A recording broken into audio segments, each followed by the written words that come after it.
This is LBC from Global, leading Britain's conversation with Nick Abbot. I don't give out my number to anybody. And I like him. He's a good man. He is not a racist. I can tell you that. He's a good person. Thanks, Donny. You're the worst person that ever lived, that is currently alive. Spain has been battered by yet more storms, which triggered flash floods just 2 weeks on from one of the worst disasters in its history, as in ever.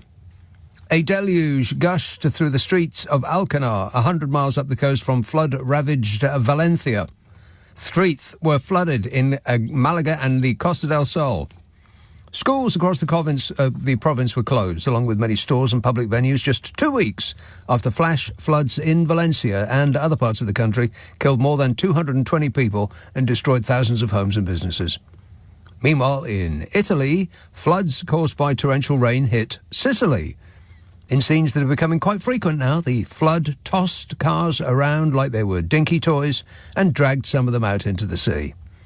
Meanwhile, in Portugal, the streets of the Algarve turned into raging rivers as flash floods went through downtown Albufeira, with homes and businesses submerged. But it's not the product of climate change, because America has decided that science isn't a thing, and the world's most powerful person thinks he knows a lot about the weather and will literally say anything that the oil companies tell him to. Nobody knows more about weather than me, believe me.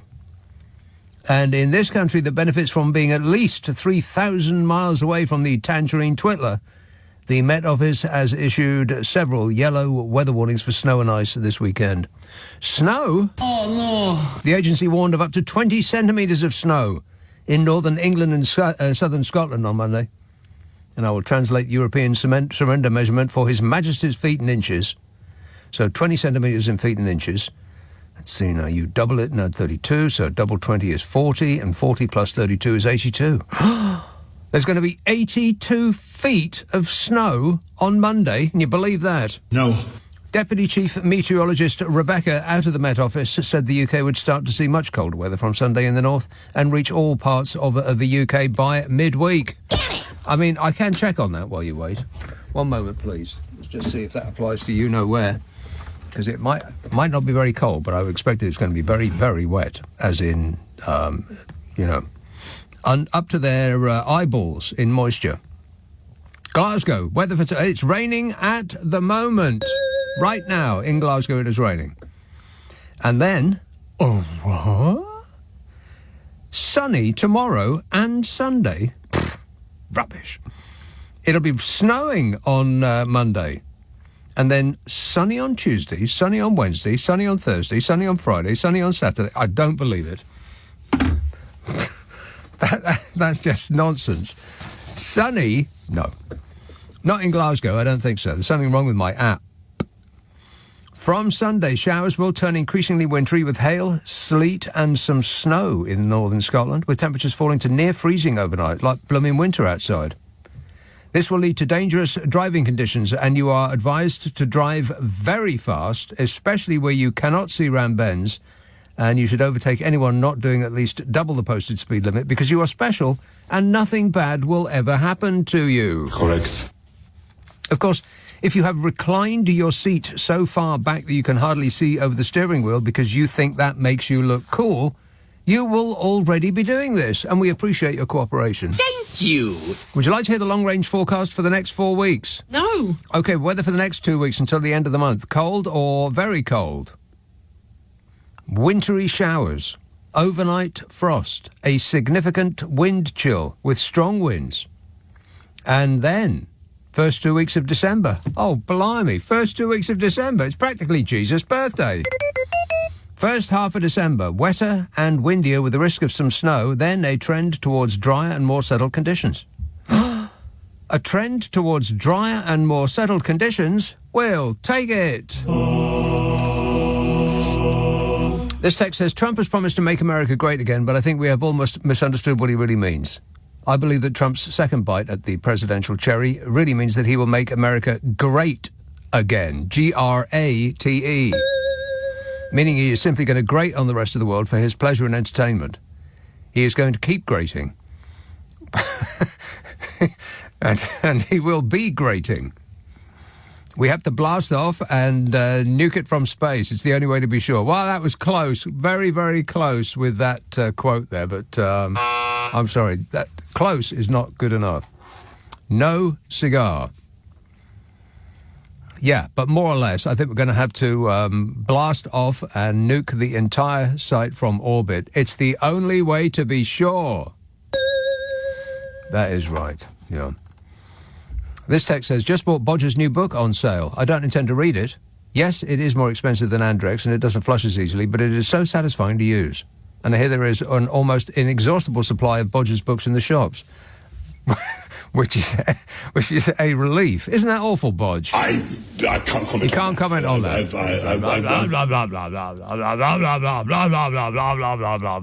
Read my new column in the Mail. Blah, blah, blah, blah, blah, blah, blah. Luton. Hello, Jay. Hi, good evening. Yes, good Nick. evening, Jay. Yeah, if you remember last time round, Donald Trump had difficulty to fill in some vacancies for his government. Mm-hmm. So they were vacant. And I come up with a little list to help him out this time around. So I'm thinking... The vacant minds that he's going to employ this time around. Yes, go ahead. Yeah, I mean, for prisons and reform ministers, or what they call them, it could be Lyle and Eric Menendez brothers. So they could be quite good. Can I just ask you a question here, Jay? Yeah? Are you a listener with material? Not really. Well, it sounds like it. Sounds very much like it to me. It sounds like you've got a list of material there. Oh, no. Have you got a list of material there? A little bit, yeah. Yeah, a little bit, yeah. OK. Well, better luck next time, Jay. I appreciate the effort. Thank you. There you are. You see, he's making an effort. Donald Trump's nomination of Robert F. Kennedy Jr. as the U.S. Secretary of Health and Human Services has prompted widespread criticism towards Kennedy, an anti-vaccine activist who has embraced a slew of other debunked health-related conspiracy theories. I'll sum up his worldview. I mean, this guy. All of the people that Trump has appointed so far, good grief. On Thursday, Donald Trump claimed that Americans have been crushed by the industrial food complex and drug companies, and that Kennedy will restore these agencies to the traditions of gold standard scientific research and beacons of transparency to end the chronic disease epidemic and to make America great and healthy again. You can be healthy like me. Nobody knows more about exercising than I do. Exercising is fun and it's nice. Says a guy who takes a golf cart to his golf cart. Oh, shut up! In response to Kennedy's nomination, Public Citizen, a progressive non-profit organisation focusing on consumer advocacy... Now, you know I didn't pull that sentence from The Sun. Blimey. In response to Kennedy's nomination, Public Citizen, a progressive non-profit organisation focusing on consumer advocacy... Did I get that from the... from the Mail? No. They said Robert F. Kennedy Jr. is a clear and present danger to the nation's health. He shouldn't be allowed in the building at the health department and let alone be placed in charge of the nation's public health agency. Too stupid to be allowed into the building, lest any of his brain matter leaks out onto the floor and gets subsumed by someone by accident. Donald Trump's bungling of public health policy during the COVID pandemic cost hundreds of thousands of lives, they said. By appointing Kennedy as his Secretary of Health and Human Services, Trump is courting another policy-driven public health catastrophe. Yeah, well, I think that's the plan. That's what the organisation said, the non-profit Public Citizen organisation, a progressive non-profit organisation focusing on consumer advocacy. That's what they said before men in black jumpsuits abseiled down the front of their building and burst through the windows spraying gunfire. An infectious disease physician at the University of Southern California called the announcement of Robert F. Kennedy as the health czar in America as a scary day for public health. The conservative pundit and lawyer George Conway, he said, very little of what Trump does these days amazes me. Any one of the last three of Trump's cabinet-level picks, that's Tulsi Gabbard as the Director of National Intelligence, You might not know many of these people now, but you will. Just give it a while. They are going to stun and amaze.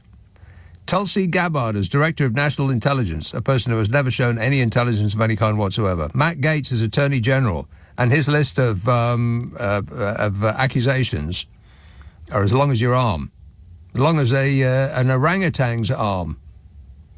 And RFK Jr. for Health and Human Services, standing alone, they would arguably have been the worst day in American history, says George Conway, a conservative pundit and lawyer.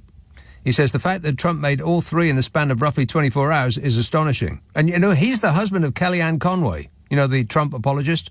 Looked like, you look like a jabbering skeleton. Right, she's got absolutely no fat on her whatsoever. It looks like she should be behind Perspex glass in the British Museum. This bloke, Conway, is her husband. You know, Mrs. We Have Alternative Facts, that lady from the last time round. We went on this Hammer House of Horror shows. California's Democratic Representative Robert Garcia called the nomination of Robert F. Kennedy bleeping insane. He used a very, very bad word. Disgusting. Bleeping insane, he said. He said he's a vaccine denier and tinfoil hat conspiracy theorist. He will destroy our public health infrastructure and our vaccine distribution systems. This is going to cost lives. A paediatric physician at the British Columbia's Children's Hospital wrote, "It's hard to overstate what a terrible decision this is. RFK Jr. has no medical training. He's a hardcore anti-vaccine and misinformation peddler. The last time he meddled in the state's medical affairs, 83 children died of measles," which is correct, by the way. 83 children died of measles the last time he inserted himself into a country's health affairs. And Donald Trump's just put him in charge of all of America. I mean, this is just incredible. It was in Samoa, by the way. Nurses accidentally misprepared an MMR vaccine with, instead of water they were supposed to mix it with, they used a muscle relaxant instead. It killed a couple of people. And so he comes along and persuades them that the vaccine is actually dangerous, and the resulting outbreak of measles affected 15,000 people and killed 83, mostly children. Funny, no? No. 57,000 people. Did I say 15? 57,000 people got the measles. And he said, oh, it's nothing to do with me. Which is so Trumpian, it's perfect. Who, me?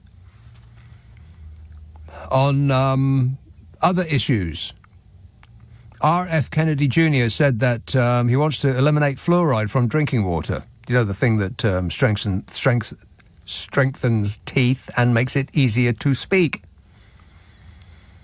That's, you know, the Centers for Disease Control, they said it reduces cavities, but they're just scientists in possession of facts. What do they know compared to a man who gets his information from anonymous posts on Twitter? He's also touted the effectiveness of raw milk and ivermectin, which is an anti-parasite drug that has been disproved as a COVID cure. He has also admitted to decapitating a beached whale,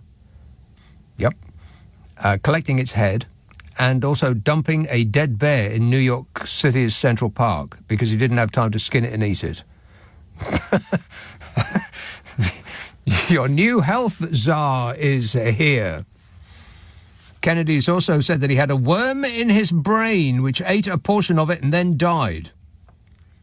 He said, I could eat 5 more brain worms and still beat Donald Trump and Joe Biden in the debate, because he was running for the President of the United States of America, and I suppose that the outcome could possibly have been worse. Just when you thought it couldn't possibly get any worse, Robert F. Kennedy Jr. could be the new President of the United States of America. Instead, it's just, old crazy pants. What a way to run a planet, eh? Dreadful. Nick Abbot on LBC. Call 0345 6060 973. He thinks he looks good in a bathing suit. He doesn't. Paul in Kent says, when Trump got in again, I felt terrible. As time has gone on, I've started to feel better. Then I see who he has appointed as his team. to compound my despair, that pork pie-shaped man who wears a suit that has never seen an iron and who has blonde hair clippings stuck to his head is still going on about the benefits of Brexit. Am I in the Matrix, says Paul. Yeah. Wait a minute. Well, it's quite possible that you ate the wrong pill. Yeah, I can't remember which one you're supposed to eat, whether it's the red one or the blue one. I'm going to take them both and go full purple. Who's with me? 0345 6060 973. Crouch End. Hello, Brian. Oh, it's already me, huh? Yes, Brian. Oh, hello. Let me take you off speakerphone. Take me off speakerphone. Yeah, there we go, so I can actually talk to you without it blaring back at me. So, gosh, where do we start? How about the people that haven't gotten cabinet positions yet? You know, Marjorie Taylor Greene is still out there, and she could be Department of Education. Yes, that's what I would suggest. Yes, and the My Pillow guy could be Commerce. Yeah, and I love that the defense secretary's main qualification is, well, of course, he loves Trump, but he's also on Fox News. Yeah, he's a TV presenter on Fox News. He does have some experience in the military, but, I think a little more experience than he's got to be the head of defense. You know, all of this occurs to me that it's Donald Trump doing several things at once. It's owning the libs because people are absolutely outraged, and that is, one of his number one priorities, to own the libs. Second, it's creating a lot of noise and a massive scene that people are looking at and not looking at whatever he's doing. He's like a pickpocket who waves one hand in front of your face while he's picking your pocket with the other one. And that's what is going on here. He's creating this huge distraction, and you have to wonder what it is that he is trying to distract our attention from. Yeah, that's a good point. It's still over 60 days until the inauguration. The thing with Matt Gaetz, I think that just happened because Gaetz was on a plane with Trump, and they probably said, "Yeah, you resign from Congress, and then they won't be able to bring out this whole report about you with your, trafficking the young girls, and then I'll promise you, Attorney General." And even though he wanted to abolish the Department of Justice, and then he will wind up heading it. Yeah, so, I think it's probably simpler than that. They were on a plane together, Trump and Matt Gaetz, and Matt Gaetz offered his shirt as a napkin for Donald Trump to use in between buckets. Yes, I saw a great one on the clip of this guy from Texas saying, "Well, we love Donald Trump, and if he says jump 3 feet, we jump 3 feet. If he says scratch your head, I'll scratch my head." And then Jimmy Kimmel's comment was, "Sorry, Trump's not going to sleep with you." So. Yeah, definitely not his type. No. Okay, thanks for the bad news, Brian. Cheers, mate. 0345 6060 973. Yeah, it does occur to me that all he's doing is starting fires, and he doesn't care who gets damaged by any of this. I mean, what does Donald Trump care about other people's health? We know that that's true. He has an entire hospitals travelling with him at all times to give him the best health care that has ever been invented. And so he's not remotely interested in other people's health care. I mean, billionaires will be able to take care of themselves. They'll have the money to, dial up any old doctor they bloomin' well like. It's all those, essentially it's the people that voted for him. The dingalings in the middle, with the people with no money. All of those people, wish you the best of luck. This is what you voted for. You must be HAPPY. Hattie in London says, "It's been a pretty depressing week seeing Trump cabinet appointments. He is hell-bent on ending this civilization." He said, "Remember Trump saying God saved him for a reason? Now we know why. The American dream is truly dead," says Hattie. The American dream is dead. Is dead, yeah. I totally believe that. What the last vestige of it is still alive will be extinguished under one of his Cuban heels. Toot sweet. Don't worry about that. Nobody gets out of here alive. Dan says, do you think Melania knows that Donnie is in love with Elon? Your husband has another Melania. I don't care. She just doesn't care. Not that bothered. John F. Kennedy is now one of the world's most influential figures on health. The outspoken anti-vaxxer has been handpicked by the world's leading genius, Donald Trump, to lead the U.S. Department of Health and Human Services. It comes despite a series of bizarre health claims made by Kennedy over the years, including but not limited to a worm ate his brain, chemicals in water are making children gay, and vaccine causes autism. But, you know, I'm not sure it was despite those things that Trump gave him a job. I think it was because of those things. I mean, it all seems like all of his picks so far have been to cause consternation and fear and confusion. It's like he's assembling the biggest team of crackpots to run a country that has ever been invented, which will give him all of the distraction that he needs to keep on making the money. I make $400 million a year, so what difference does it make? Yeah, sure you do, Donnie. Sure you do. It looks like a giant smokescreen to me. I mean, the people he's picked for government are like a car crash that was staged to give cover for a raid on a casino. I'm pretty sure I've seen that film. I mean, all of the security guards are outside gawping at the exploding car while the Tangerine Tornado is inside rifling through the vault. I mean, he's not exactly picking the best people, is he? Don't be rude. It seems like he's deliberately picking the worst people to upset the libs and create such a catastrophic pile-up that he'll be able to get away with anything because everybody's too busy freaking out to pay attention to what he's doing. Tell me that's not what's happening here. The 70-year-old Robert F. Kennedy Jr. is going to take over America's healthcare agencies. He might as well have given the job to Dr. Crippen or Frankenstein. Kennedy says fluoride in the drinking water is a neurotoxin and should be removed. He says that chemicals in the water supply cause frogs to switch genders and is changing people's sex and turning kids gay. He says a worm ate part of his brain, presumably a big part. He claimed that his earning power was diminished due to cognitive struggles. He complained of suffering brain fog and memory loss, which is just what you want for a leader on health. Diminished cognition, brain fogs, and, various memory losses and cognitive struggles. He said HIV virus is not the cause of AIDS. He said Wi-Fi causes cancers, which is where the tinfoil hat will come in handy to protect what bits of your brain haven't been eaten by a worm. He says that antidepressants could be responsible for school shootings in the US as opposed to, say, the easy availability of guns in a country that values only winners and yet produces millions of losers. He said prior to the introduction of Prozac, we had almost none of these events in our country, which is so easily disproved that an idiot could do it, which makes it surprising that he couldn't look it up himself. Or maybe he just assumed his fans wouldn't. They just take his word for it.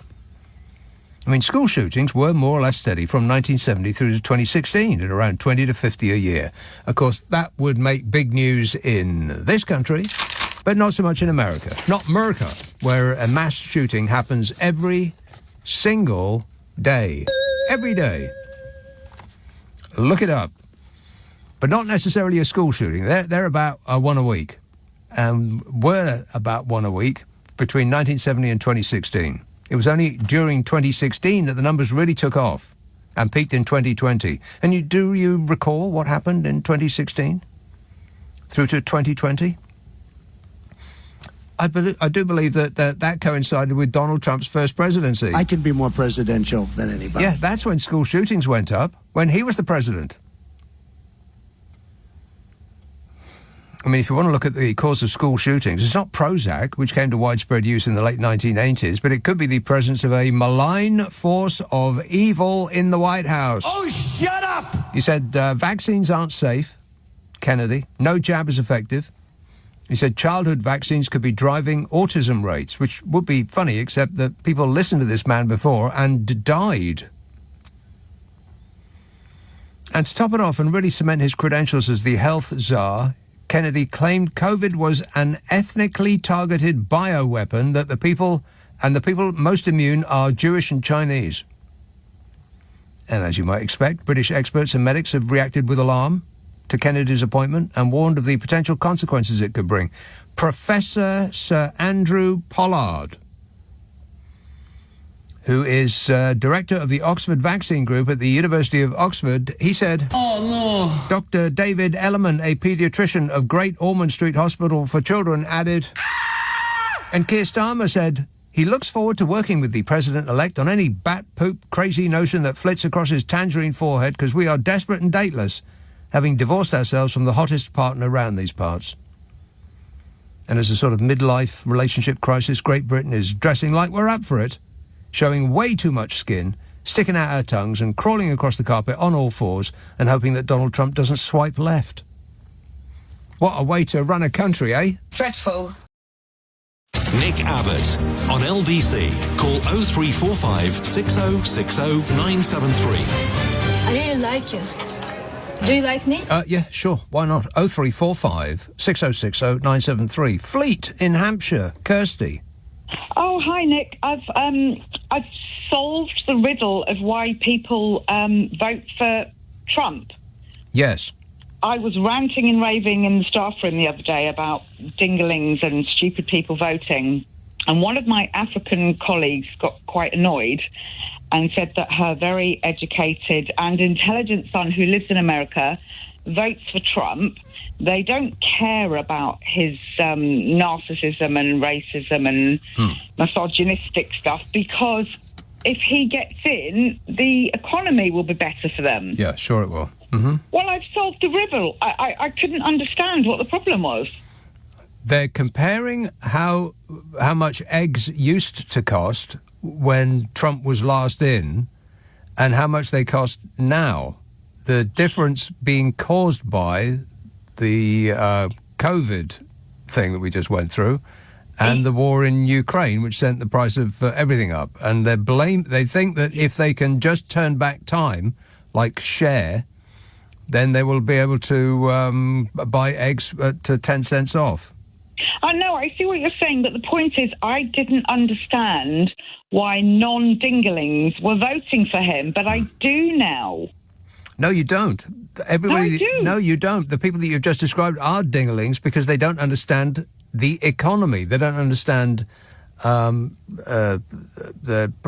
prices go up, and they don't understand why they stay up when they do go up. And to blame Joe Biden, who created the world's most vibrant economy after COVID, and it still is, to blame him for how much gas costs and, the price of bread and milk and so on, and thinking that Trump will put it back down to where it was. I mean, that does make them dinglings. They're like nothing morons. Are you saying the riddle I've solved is a nonsense then? No, I'm saying you're right and they're wrong. No. Oh, I was quite pleased. Oh, well, never mind. Please, can I say hello to Thomas, who's 100 years old and 3 months this week? Oh, sorry. Hi, Thomas. Thanks a lot, Kirsty. 0345 6060 973. Simon in Windsor says, I know you won't like this and you probably won't read it out, but it's quite ironic that Kamala Harris has told everyone what a great economist she was, yet she spent $1 billion in her campaign and ended up $20 million in debt. No wonder she didn't win. She spent $1 billion. Well, she didn't personally spend $1 billion. You mean $1 billion was spent on her behalf, and she ended up $20 million in debt. What does the one have to do with the other? And neither has anything to do with being a great economist, which I don't believe that she ever said that she was. But apart from all of that, Simon, you were completely correct in every respect, apart from being totally wrong about everything you just said. Noor in London says, Donald Trump can be the most powerful person in the world, but he is also the most disrespected. Yeah, that is probably true, yeah. Of course, he doesn't see it that way because he surrounds himself by people who are, they genuflect for a living. Maidstone, hello, Tony. Hi, Nick. Hope you're well. Yes, good, thanks. Do you know what? I thought Boris Johnson's appointment for Priti Patel as Home Secretary and Rishi Sunak's appointment for Suella Braverman as Home Secretary was bad enough. But Donald Trump is something else. Yeah. Now, it's scary, isn't it? Scary times, I think. Well, it would be all right if Americans just kept themselves to themselves, but they don't. They spread it around a lot, don't they? And whatever they get for, under the auspices of their new health czar, whatever vaccine he persuades them not to take, I mean, that's just going to go right around the world. I know. I think, like I've said to you before, I know you're not people. I'm certainly not a fan of some people. It is scary. But, I speak to a lot of people about Trump. I've got I say he's a friend. He's a friend of me, if you ask me. He's very much on the right, but he loves Trump. But, they've got control of both the Senate now and the House of Reps. Yeah. But they say, what's the worst that can happen? I'm not worried about Elon Musk because those two egos. Them two. I'm worried about what's going to happen in the future, but that won't last 5 minutes. That'll be done in 6 months, with them two egos in the same room. Well, Donald Trump will put up with anything as long as there's a lot of money involved. And Elon Musk there's no such thing as enough. Have you learned nothing, Tony? There is no such thing as enough for people who have got a lot of money. It knocks me sick. But it's even like with anyone. Like people who've got a bit of money, even in this country, they don't spend money. Like I'm terrible with money, but every money I've got, I spend everything. I'm always spending. But people with a bit of money just do not spend. And I will never forget. I will never understand why, but it's never enough for them sort of people, is it? And I think it becomes also a sickness. I think that perhaps the ink on money actually leaks into the bloodstream, and if you touch enough of it, then it produces some sort of sickness in the brain, and you like hooked on money. I know, it's like, billionaires, but, you would give, like, someone, I don't know, winning the lottery. No, that's never going to happen, unless the Morissette now. But you can get £10 million. It's really hard to spend that amount of money. That is a lot of money. But, it's just never enough. And, with what's going on in America, I'm very worried, with what's going on. But it could also be a good thing, because I don't think he's going to manage to turn... Oh, no. Actually, never say never. Anyway, boxing. You a fan? Boxing. Are you about to talk to me about... I can't remember his name. The guy with the beard. The influencer. Oh, I don't know anything about him. Jake Paul, I think he's called. Yeah, probably. And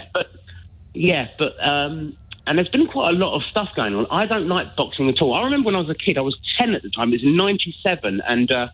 Sky pay-per-view. My mum used to buy it, and all the family used to come round in the 3-4 in the morning to watch the fight. But I was 10. I always remember him biting his ear off. That's traumatised me. That's why I'm like how I am. Well, imagine how the guy whose ear got bit off felt. Yeah, Holyfield. Right. Yeah. Oh, absolutely. And he spat out. So I'm not really interested in it. I think it's an awful sport. And people hitting each other in the head for money. It mystifies me. Yeah. Money is the root to all evil, isn't it? Yep. Take the KASH, as Reckless Eric said. Quite right. Thanks a lot, Tony. 0345 6060 973. Shaz texts, have you left X yet? Are you on Blue Sky Social? Yes, I am. And no, I haven't, but not in that order. I don't really do Twitter much anymore. I'll repost things every now and again, but I can't really be bothered. It's absolutely full of people with 35 followers and an official blue tick. And they all say the same things. Oh, it's got nothing to do with climate change. Climate change don't exist, you stupid moron. Don't you know anything? Those people. But I don't believe they're people at all. Correct. If you've got 35 followers and you've got an official blue tick, which you have to pay for, then that suggests robot account to me. Affirmative. And there's just so many of them. It's like fishing. Just throw in something that's kind or nice or considerate, and you'll catch just loads of them. It's like putting out a piece of meat and then flies descend. Look at this cute little cat, you'll say, with a picture. Oh, that cat should kill itself. Says somebody with 10 followers and an official blue tick that they've paid for. And I'm thinking, have these people really paid for all these blue ticks, or are they just being, scattered about by Elon Musk to the right individuals? Right being the operative word. Because there seems to be an awful lot of people who appear to be paying money, good money, and get nothing in response because they haven't got any followers, and neither are they following anybody. And their entire timeline is just full of the same things over and over and over again. So I thought, I'll see what blue sky is like. And it's light for a start, as opposed to a black screen. It's a white screen, which is nice. And there's some of the same people there as are on Twitter. And there seems to be less fury and anger and twisted hatred and, back how it used to be over on Twitter before sissy SpaceX took over. So, yeah, I have. I haven't left it yet, but I'm dabbling in the new thing. Blue Sky. That's what it's called. I mean, it sounds quite nice, doesn't it? And they have a little logo of, I don't quite know what it is, but I think it's like bird-related, isn't it? Or like I haven't actually looked at it very well. But it's a lot nicer than that X, which does... I mean, he swapped the logo for Twitter, which was like a blue bird, which is very, very nice. And he swapped it for X, which looks as though it was ripped off the black leather overcoat of an SS guard. It's just got a bit of Nazi about it, doesn't it? His X logo. That's what it looks like to me. A complete coincidence, I'm sure. 0345 6060 973. Let's have Merthyr Tydfil. Hello, Jeff. Well, Nick, what a week, eh? I know. So we all sort of reeling in some sort of daze, some sort of shock, which we can't really get over because it's... and I was reminded, Nick, of your pre-election prophecy. I don't know if you recall it, Go on. but you said that if Trump is elected, that'll be the last election in the United States. Well, if people think that he's just going to give up power at the end of this current term, then I have news for you. Yeah. Well, the thing is, what if... I was just thinking of the strategy this week. What if I appoint such absolute lunatics that will cause so much unrest, rioting, problems in society? Yes. Then he can say, oh, well, we won't have an election. There's time of emergency. I'm calling an emergency or whatever, and won't have an election in 4 years' time. It's a possible strategy. I think he'll just give the presidency to one of his sons, Uday or Kusei, one of the two. Well, the other thing that turned up this week, I didn't realise that the president of Azerbaijan is actually Gru from the Minions. Did you see it? No. Did you see the guy? No, I don't know who Gru.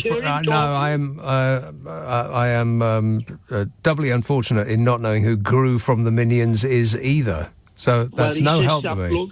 He's the bloke in a sort of a black gown thing, that runs these minions or whatever. It's some strange film. No idea. But the guy, he's a dead ringer for the guy who got up and said, oil and gas is a blessing from God and that we should sell it to the world. And he was opening the speech of COP29. COP29, yeah, as in absolutely no COP whatsoever.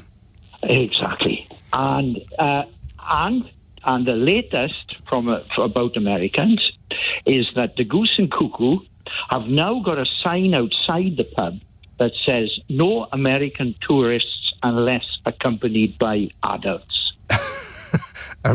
Responsible grown-up, yeah. Okay. So I'll see you at the bar. I'll see you at the bar, Jeff. Mine's a pint of light. All right, at the Goose and Cuckoo. It sounds like an excellent venue. Thanks, Jeff. 0345 6060 973. Keith in Poland says Trump's doing his best. Leave him alone. Leading Britain's conversation. Nick Abbott. Alexa, send a comment to LBC. I'm not a big fan of his brain. 0345 6060 973. This text says, Nick, is it a coincidence that the weather in Europe has got worse since America elected Donald Trump? And Keith says, I too, like many listeners, have acquired Bodger's latest book. As I used it to light my log-burning furnace, I was suddenly struck by how it was so Corbyn neutral. Amazing, says Keith. Corbyn neutral. Bath. Hello, John. Hey, Nick, how you doing? Good, thanks. Do you know, I just wanted to make a couple of points. With regards to Robert F. Kennedy Jr., you know, you mentioned earlier on, he was saying that before the rollout of antidepressants and Prozac, that the school shootings didn't exist. Yes. And it surprises me that, because last time I checked, Sirhan Sirhan, who shot his father, or Lee Harvey Oswald were not on antidepressants. Yes. Well, all you have to do is look up the number of school shootings per year, and you'll see that it's pretty much flat. It's more or less the same since the 1970s to the year that Donald Trump won the White House, and then they just skyrocket. But that's it. But, you know, I'm not sure how much of that is Prozac or how much is that about the culture that exists in America right now. Well, it isn't, because Prozac came in the 1980s, and there was no effect on school shootings in the 1980s. Well, that's what I think, anyway. But that's why I brought up Sirhan Sirhan. You know, and you know, he should know. I mean, he seems to have head injuries in his family. But, anyway, I was going to say there was another thing he said that quite perplexed me. He said that he thought the only people that were against him were the Ashkenazi Jews and the Chinese. Who? Kennedy said that? He did, yeah. Well, Kennedy said that the COVID virus was a biological weapon, and it was engineered in order to bypass the Chinese and the Jewish people. Yeah, which is like, you know, which is obviously, you know, I think there is an element of gaslighting that's going on with Trump, but it's just ridiculous. I'm more surprised, even in this country, Nick, we've got people defending Donald Trump, saying, "Oh, he's a strong guy." You know, he tells it like it is. He's like a what wheel of stupidity. Yeah. It just doesn't stop, you know, sort of thing. But you know, I give up with it, because it's just like the more appointments he makes, the more kind of, you know, hysterical I'm starting to find it. Well, I mean, the thing that strikes me is that none of these people are smarter than the ones that he hired the first time around. I mean, like the people on the left have got their heads in their hands thinking, oh, God, he's really going to get it together this time, and, you know, we're doomed. He's going to take over the world. But he's doing it with a bigger bunch of crackpots than he got the first time around. I mean, at least the first time around, he had people who were, you know, actually grown up and knew what they were talking about. But now he seems determined to surround himself with, like, yes people who not only are ideologically opposed to the institutions that he's putting them in charge of, but crucially don't know anything about either the institution or the subject at hand. So there's no way that this is going to work. Of course it's going to. I mean, it's starting to fall apart already. He's got some of his major backers who are criticising some of his other major backers. Yeah, so this clown show's car, the wheels are going to come off pretty soon. The wheels are going to come off completely. Could I just say one more thing before I go? A friend of mine, it's just apropos of nothing, but I thought you'd be interested. A friend of mine works for EMI, right? EMI, as the Sex Pistols famously sang. But anyway, he got free tickets to see Bob Dylan in the Abbot Hall, right? And he complained to me, and he said, I couldn't believe it.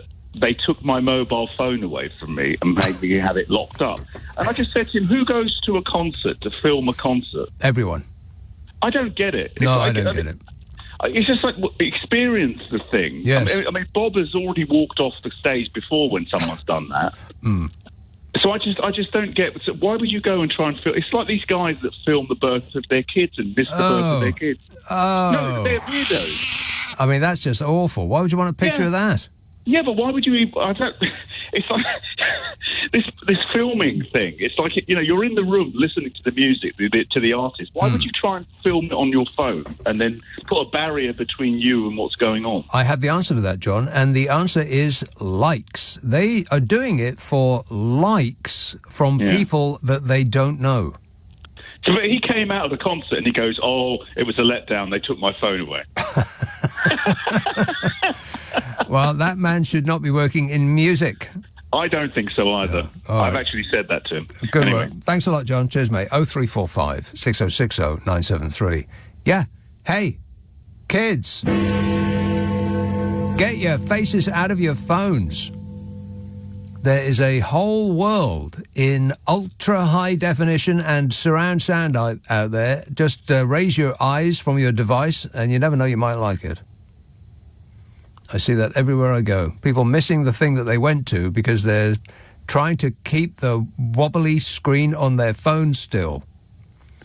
Watching what is in surround sound and ultra high definition right in front of them, and instead they're watching it on a 3-inch screen. Morons. We're surrounded by morons. This text says, I was just spooning through a bowl of delicious butterscotch ice cream and I was suddenly hit with a sharp freezing pain in the lower right side molar. Is there nothing Meghan Markle will not do for attention? Yeah, thanks a lot, Meghan Markle. You're interfering with that bloke's dentures, for crying out loud.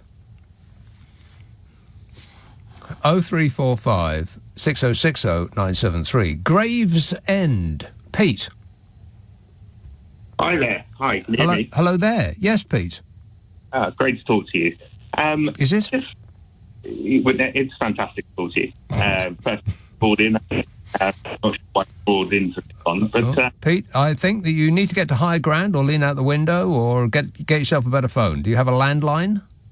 No, I don't. Is that any better? It's a little bit better, yes. Brilliant. Yeah, I just going back in terms of Trump. I'm sorry, this is contrarian, but I think he's getting quite a bad rep in terms of this phone-in. I mean, you mentioned earlier that Biden has a very good economy. I mean, what do you think that's driven that? What do I think has driven it? Yeah. I don't know. I mean, America has a traditionally very robust economy. It is the biggest economy in the world. I think it probably drives itself. Yeah, well, it does to a certain extent. But I think, if you look back since Biden's taken office, things like the Ukraine war, which has taken away Russian gas, and then the US of now doing LNG exports, which they haven't done previously. It's been good for them. Selling weapons has been good for them, especially in the Middle East. Mm-hmm.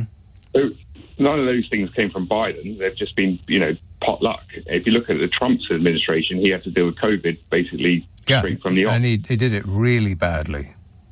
Thousands and thousands and thousands of people died. He told people to inject bleach or maybe introduce light into the body. We should look very strongly at that. That's what he said.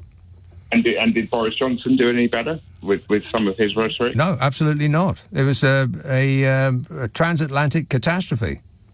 So you could draw from that no one knew what was going on. No, you can draw from that Donald Trump and Boris Johnson didn't know what was going on. Other countries did significantly better. I direct your attention to South Korea and New Zealand, for instance, or any other country. Just pick any one.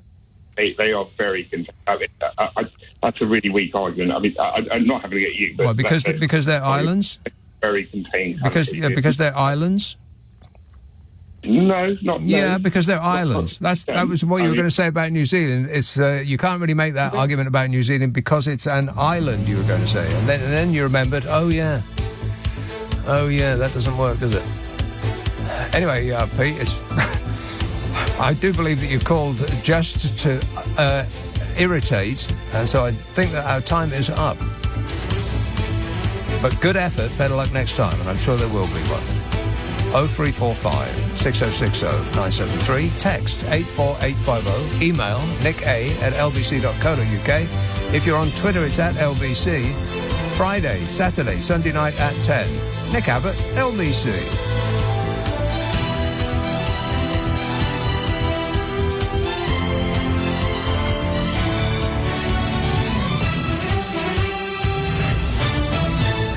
On your radio, on Global Player, and Play LBC. leading Britain's conversation. This is LBC.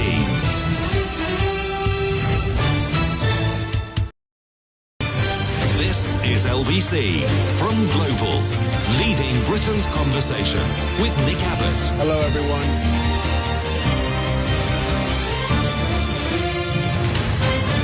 I don't believe I've ever met him. I'm pretty sure I didn't meet him, and I just don't know anything about him. This text says, Sean in Brighton, he says, I think that Trump has given jobs to utter nitwits such as RFK Jr. and the like because Trump knows that he will be dead soon and can just destroy America for a laugh.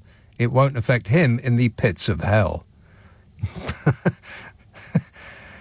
Which I'm pretty sure is the exact opposite of what the previous caller thinks. And this text says, can you help? I am confused. When Trump talks about his weave, is he referring to that sad excuse of a comb-over that looks like a semi-transparent shredded wheat hovering magically above his head? No, I don't think so. No. Don't be rude. East Yorkshire. Hello, Mike. Hi, yes. How are you tonight? I am great, mate. Good. Mike, please speak directly into the phone. 2 points. Firstly, Meghan. Yeah. On Wednesday, we joke about Meghan. Yeah, bad weather, Meghan's fault. Yes. Fist patches down, Meghan's fault. On Wednesday, the Mail published an article blaming Meghan for Archbishop Justin Welby's failures. Yes. I know. I mean, when I saw that, I thought, am I hallucinating or is this real life? They cannot possibly be trying to connect the two, but apparently it was because of his friendship with the Sussexes that Justin Welby's, I don't know, what would you call it, his judgment started to be called into question. It was his brain has been affected by Meghan Markle. No! And that's what caused him to cover up for a person that we read about. How can anybody ever read the Mail and take it sensibly again? But my main point is on Trump's appointments. Okay, everyone's getting really excited about this, but what it actually is kite flying. Trump is kite flying for the dinglings. We'll put all these guys in, and the dinglings are really happy about it, and that's okay. And then he appoints Rubio, and loads of dinglings went, he's a normal Republican. What are you doing with him? But the normal Republicans went, oh, maybe Donny isn't so bad. He's appointed a normal Republican. Well, he keeps them on board as well. This is all kite flying. Wait till February, March, April, spring next year, because all of these appointments have got loads of time to say one thing wrong, where Donny goes, actually, I made a mistake.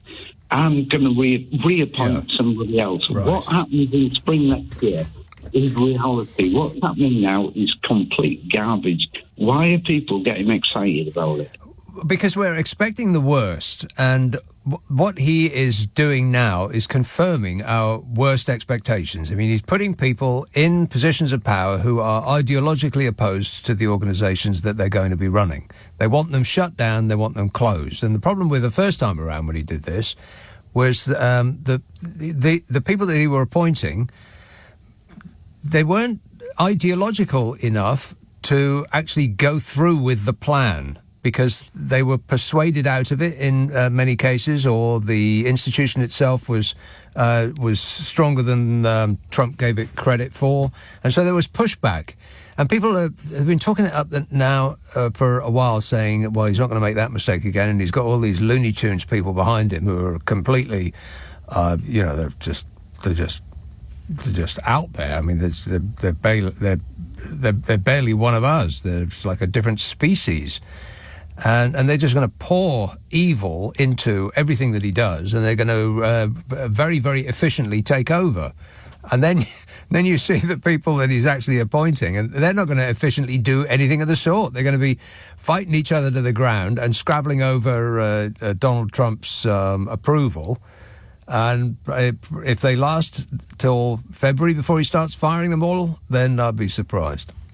Yeah, and I agree. And just the last point, look at the fact that he's appointed Musk to clean $2 billion or whatever in terms of the budget.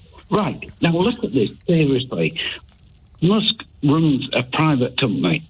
Now, he can legitimately sack 10,000 people. And he doesn't care what happens to them. Do they lose their homes, whatever. Yep. Not an issue to him. He just sacks them. Now, the business might benefit from that, and the shares might go up, and people's dividends might go up, and everyone goes, oh, Musk's a hero. Right, but that is private. When you go take that into the public sphere, he could go in and sack 100,000 federal employees. The result of that is that millions of people lose their way to survive. Mm-hmm. And that's a completely different issue. Yeah. Private and public are completely different. And if Trump thinks, or Musk thinks, that he can just go in and apply private sector issues to public issues, they're completely deluded. They'll kill people. Yes, they will. But I don't think that really concerns them very much, because these are little people, these are non-billionaires, these are not the donor class. If you started to kill people in the donor class, then they would stop doing whatever is causing those deaths pretty quickly. But if it's just the dummies that he got to vote for him, well, he didn't care about those people. There's always going to be more of them. Yeah, and I mean, he's doing the same another term, so what happens this term is completely irrelevant. Trump, and he's a narcissistic transactional person, so he doesn't care. And people really have to look at this and start assessing what's going on a day-to-day basis, because this could will get really, in my opinion, it's going to be absolutely terrible for a lot of people. I mean, people are going to lose their health insurance, which, you can just blithely say something like that, but people are already cutting their pills in half because they cost so much. And then they're going to have, some problem will go wrong with them, and they'll go to a hospital and they'll say, well, we can treat you, but the bill will be $75,000. And it was you knew it was $3,000 for the ambulance that brought you here, by the way. And none of that is going to be covered because they didn't want Obamacare. People were voting against Obamacare. We just want the Affordable Care Act. That's what we want. We don't want Obamacare because that's Marxist. That's socialism, that is. We want the Affordable Care Act, not realizing that the two are, in fact, the same. It's just that the Republicans called the Affordable Care Act Obamacare in order to get the dingalings to think badly of it. So you are actually getting people now who are saying, well, hang on a minute, I didn't vote for my own health care coverage to disappear. I just didn't want Obamacare. Yeah, but and you explain to them that they're the same thing, and they just flat out refuse to believe it. No, I agree. And you came up with something over the last couple of weeks, that Homo sapiens, humans, reached their peak in the 70s. Well, I would argue that it's between the 70s and the 90s, and we were approaching something like civilization, and we're now going backwards. Yeah. And you're right, because what's happening in America is Darwinist. It's survival of the fittest, winner takes all stuff. And this is happening across the world, and people don't seem to realise that what do we want? Do we really want a winner-takes-all scenario, or do we want civilization? Because we are, as you're saying, we've peaked and we're going backwards at the minute. Yeah, I think that people want a winner. They like the idea of a winner-takes-all because they assume that because everyone feels special, I'm not just a cog in the machine, there is something special about me, everybody thinks. So they assume that at some point they will become one of those winners. But the truth is, if you were not born a winner, then you probably won't become one. You know, you won't become rich, very, very unlikely, unless you were born that way. So people like the idea of becoming one of those people and will not accept the inevitability that they probably won't.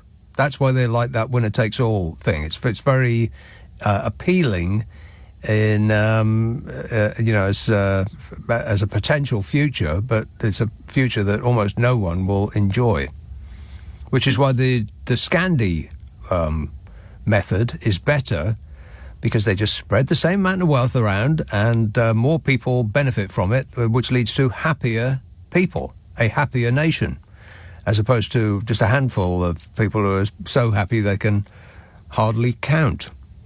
If you spend all your life fighting your way up the greasy pole, it's not a very happy life, Nick. Unless you get to the top of it, and almost nobody does. Yeah, exactly. So wouldn't it be better to spread it around a bit and think what would happen if I lost my job and lost my 3 paychecks? At that point, you're probably going to lose your house. And there's all sorts of problems. Wouldn't it be better to think, wouldn't it be better for people so that if that happened, they can survive and move forward again? And then they might be able to earn money and pay tax and support everybody else who falls into that category. What's surprising to me is that people who are not benefiting from this system insist that the system remains and carries on as is. They'll throw, oh well, that's just the politics of envy. That is, as they sit there with rug over their knees and black mould on the walls and fingerless gloves on indoors. They'll say, what, spreading the wealth around? Poor, that's socialism, that is. I mean, and that's the power of the super rich having a megaphone that is the newspapers in this country and now social media, of course. The super rich are essentially controlling your brain, your mind. Yeah, they're using old-fashioned tribalism and Darwinism against you. It's clever, but evil. Annoying if you can see it. Yeah, it's clever but evil. Yeah. All right, thanks a lot, Mike. Keep your eyes peeled. Leading Britain's conversation. Nick Abbott. Alexa, send a comment to LBC. Right, so what are we doing? Given we're doing a radio show, but it reminds me that I do a podcast with Carol McGiffin, who is at the moment in Bali. Yes, she is, and having an excellent time by the sounds of it. Now, apropos of that, we do a podcast which is called What's Your Problem with Nick and Carol? Now, it is a problem-solving podcast, and if you have a dilemma or an issue or something you've always been wondering about or an actual real-life problem that you want us to bend our brains to, then simply send it to the following address, nickandcarol@global.com, NICKANDCAROL @global.com, and prepare to be totally satisfied. Oh, right, yeah. Ask for it by name on an internet near you. What's your problem with Nick and Carol? We are edging towards 300 episodes. That is stunning to me. I just can't believe that we've managed to get through 300 episodes without killing each other. Well, we almost never do it in the same room as each other. We're always remote in some way, so that's probably very, very, it's a safer way of doing it. What's Your Problem with Nick and Carol? Available on an internet near you. I think you'll love it. Wembley Park. Hello, Christoph. Oh, Nick. What a surprise. It's so great to speak to you. The main reason I rang up, actually, I just have to relate a little real-time anecdote to you about brain use. Because everyone's talking about, first of all, oh gosh, I don't know why, I'm going to be incoherent, okay? But I think my understanding of the way the votes went in America is that about 12 million people who voted for Joe Biden last time did not vote for Kamala Harris this time. I don't know the figure, but there is a difference, yeah. There's also a difference in the number of people, because they don't just get the presidential pick on their voting papers. They get a lot of what they call down-ballot choices as well, like local elections and people they want to represent them in the House or the Senate and stuff like that. And more people apparently fill those out then filled in the spot for which president they want, which seems a bit odd to me. Oh, well, AOC, Alexandria Ocasio-Cortez, she was very well supported as a member of the House of Representatives, but a lot of people who voted for her also voted for Trump. And, she's quite the Bernie Sanders type. Yeah. And she doesn't understand it.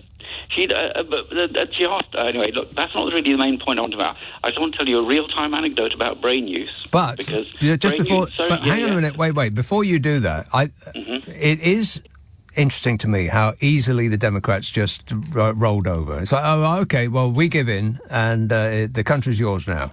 If it had been the other way around, then we'd have been hearing Donald Trump scream from space.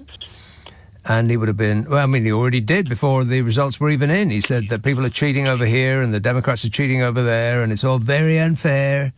And but none of that from the Democrats. It's as though they just accept all of this weirdness around the election. And I don't want to come over as a sort of kooky conspiracy theory nut, but it all seems pretty strange to me. It's hard to explain.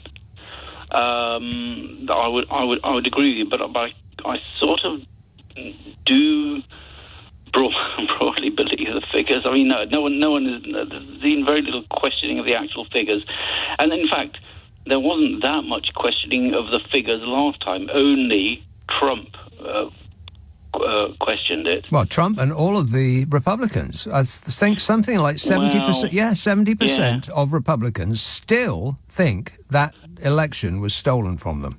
Yes. Well, it's a fundamental vulnerability in democracies with free speech, which I think the wealthy and dictatorships have sort of recognised. I don't know when they recognised it. Maybe they recognised it ages ago. I think they recognised. Hitler recognised it by giving out radios that only got Hitler. Do you know what? I really wanted an opportunity to mention Volksempfänger. You mentioned what? Volksempfänger. What's that? Volksempfänger are people's receivers. Volks, as in Volkswagen. Oh, yeah. Mm-hmm. Empfänger, yes. Volksempfänger, they were called. The relatively cheap German radios that you could buy in the early 1930s, which weren't quite sensitive enough to pick up foreign radio transmissions. No, yes. It only got the Hitler channel. Yeah, basically. And by the way, Robert Mugabe did the same sort of thing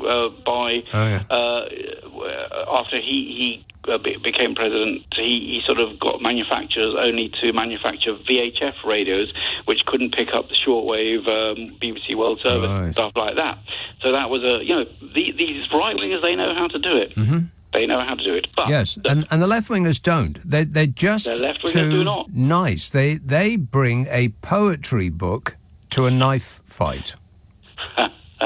Yeah, more or less. Look, however... Yes. Look, I think that JFK doesn't deserve about 3% of the opprobrium and ridicule he's getting. 3. He is right. I think I'm going to make a prediction, right? And the thing about tap water making you gay, right? Yeah. I'm going to link two stories together, which I think that I certainly have heard reference to both of them on LBC. One is about a town, I think it was called Flint in Michigan. Yes. You remember that one with the lead poisoning? Mm-hmm. Yeah, I think they still got it.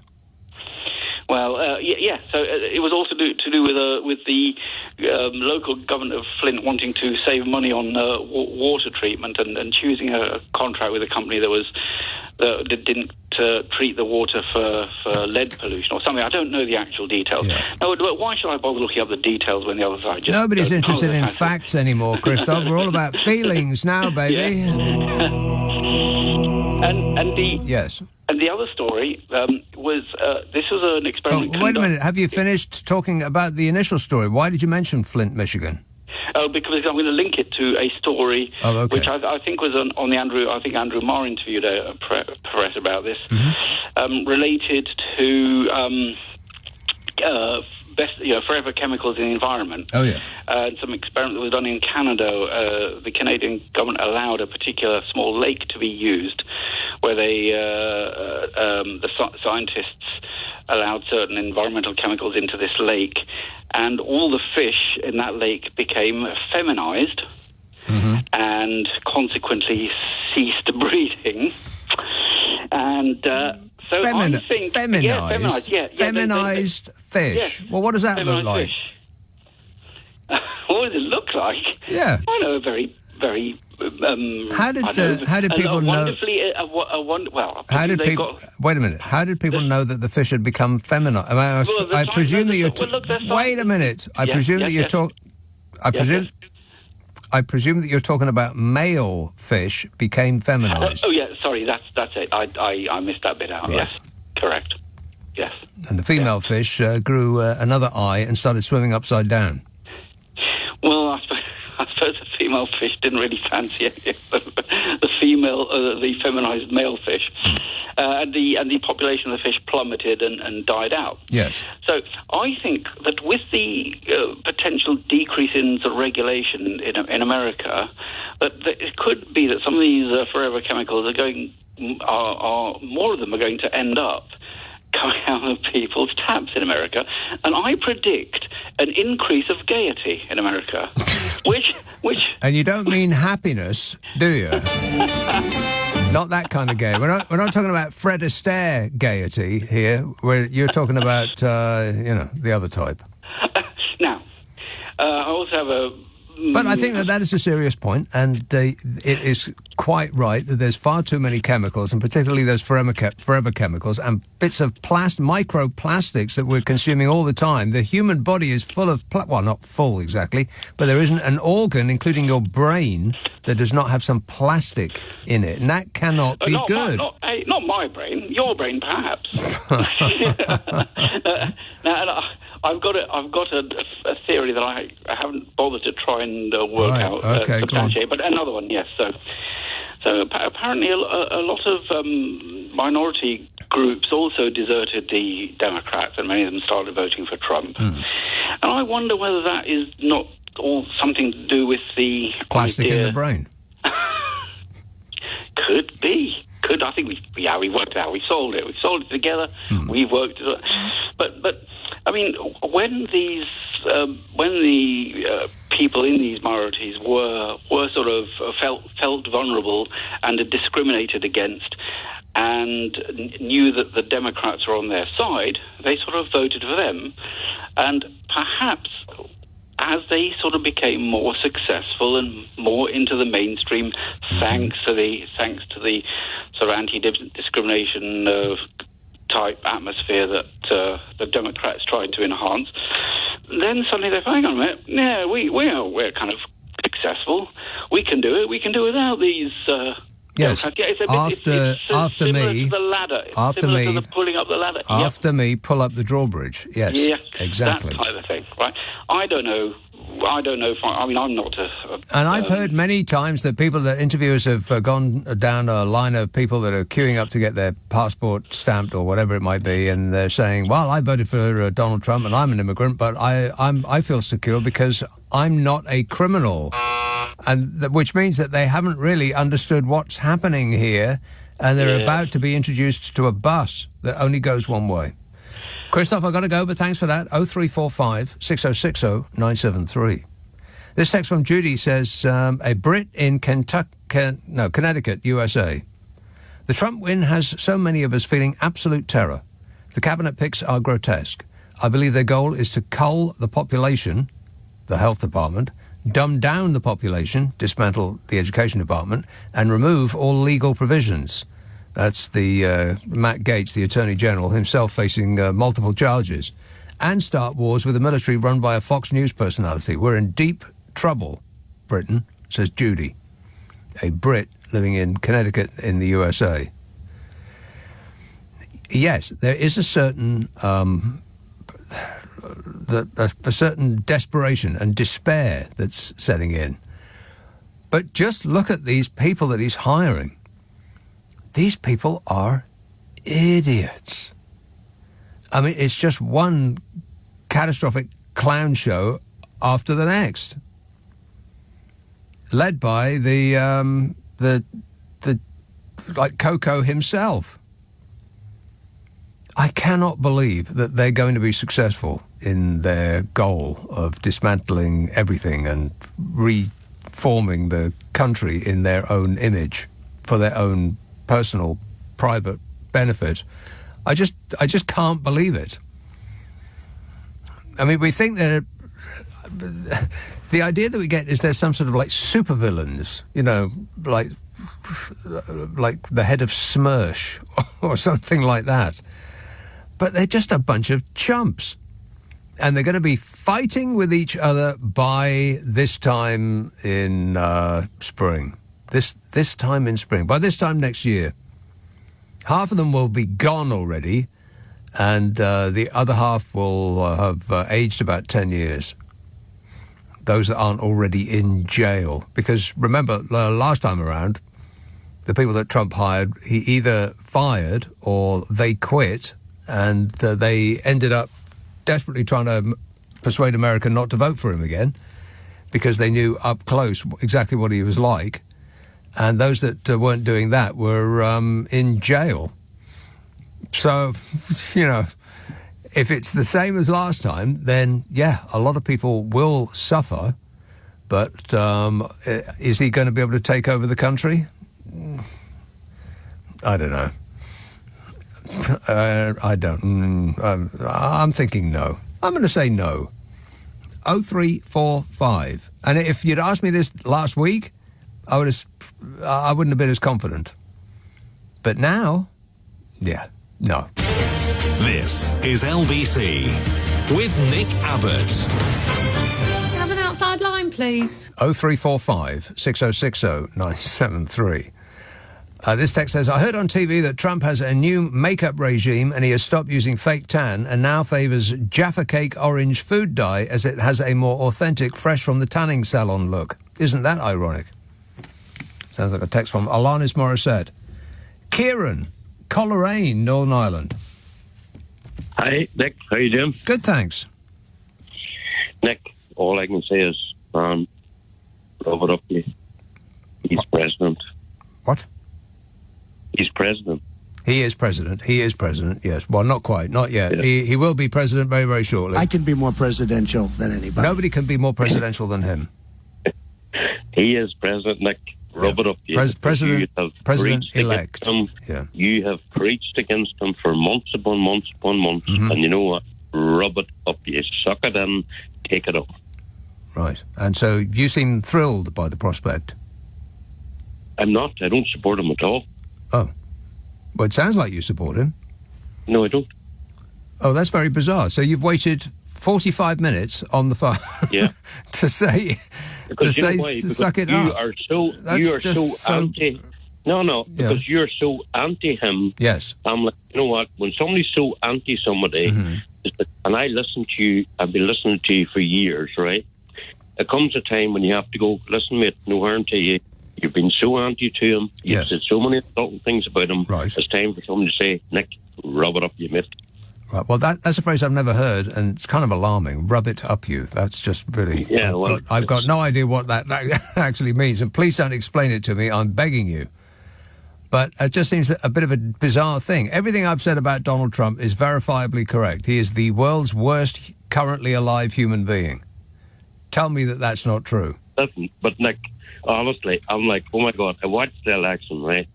And I stayed up at night watching the whole thing coming through, right? I was thinking of you. I'm like, oh my God, Nick is going to be... You've probably been sick somewhere in the corner, were you? I was sleeping. I didn't lose a single minute's sleep on that man. Not one single minute.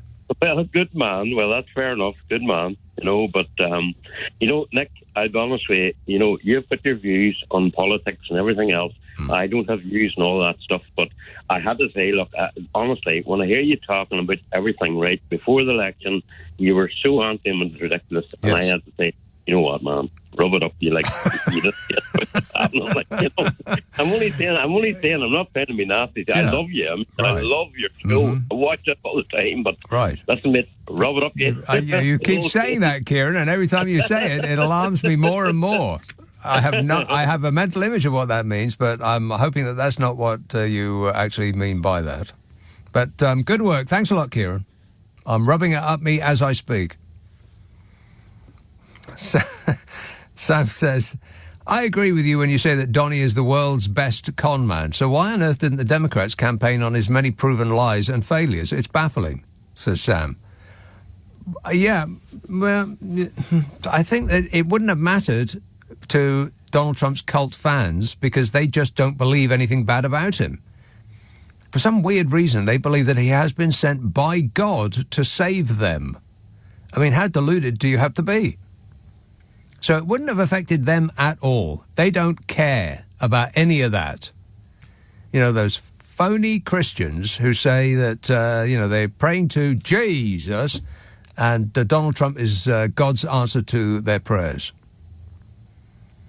How can you, on the one hand, say that you live your life by the teachings of Jesus and on the other hand support Donald Trump? I mean, does that not create some sort of noise in your brain? Like a worm has been eating it, perhaps. But he is the world's best con man. And the Democrats didn't campaign on his many proven lies. I think they probably pointed it out. They pointed out quite clearly what is going to happen to poor Americans who are going to be suffering under his rule. Because they're really sort of on a tightrope, Americans. You get sick and it could be the end of everything. You know, you get sick and you have to go to the hospital and you get, like your bone reset or you have a baby, for instance. And if you do not have health insurance that covers you completely, then you may have to sell your house. And even that might not be enough to cover your debts. Like I said before, people cut their pills in half because they can't afford them. I mean, it's absolutely incredible, really, that the world's richest country, the richest country that has ever existed, has so many dirt-poor people in it. And that they were persuaded that in order to improve their lives, they were going to vote for a city slicker con man from New York, which is the profile of everything that those people in the middle of America hate. You know, the dingalings. A con man city slicker from New York is the absolute opposite of what they actually want. But, you know, he speaks like they do, in words of one syllable, and very, very short sentences, and he keeps saying the same thing over and over again, and that's why they say, oh, you know, he tells it like it is. What they mean is, he tells it like I understand. I'm going to make everything great. Very, very encouraging. It's nice to believe that somebody can take a very, very complicated situation and say it's very, very easy. Just do what I say, and I will make it great again. And all you have to have is the shame in order to be able to stand on stage and say that kind of stuff. And if you are a totally shameless person, then you will be able to get away with it. It's failed almost never as a con trick. Why is your life so bad? It's because of those people over there. Vote for me and I'll take them away from you. And then things will be great again. And when it isn't great, after a couple of years, and they know either they themselves have become bankrupt and homeless because their medical bill was too great, or they know people that have become homeless, or they can't find anybody to mow their lawn or pick their fruit or work in their factory because they've all been deported, and things are much more expensive than they used to be, which will be ironic because that is by and large why a lot of undecideds, the non-cult people, voted for Donald Trump, is because their milk was more expensive than it used to be. Well, just wait. Just wait till those exciting tariffs kick in.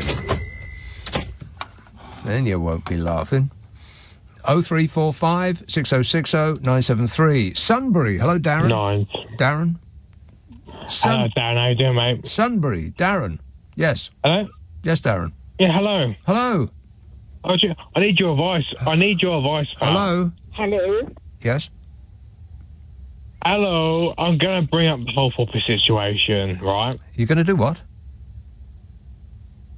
So I recall last week you got riled up about the whole puppy situation. But, I got riled up about the what? This week.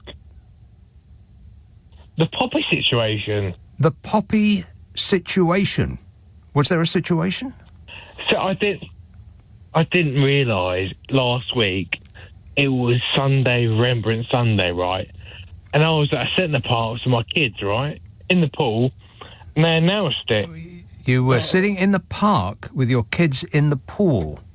Is that what you just said? No. I think that is just what you just said. He was sitting in the park, in the pool, with his kids in November. Anybody believing that? No. Thanks a lot, Darren. Thank you for your input. We appreciate it. This text says, what I want to know is which days is Donald still going to play golf? Most clubs have a weekly seniors day. Will he participate at Mar-a-Lago each week? Well, it's Florida. Every day is seniors day in Florida.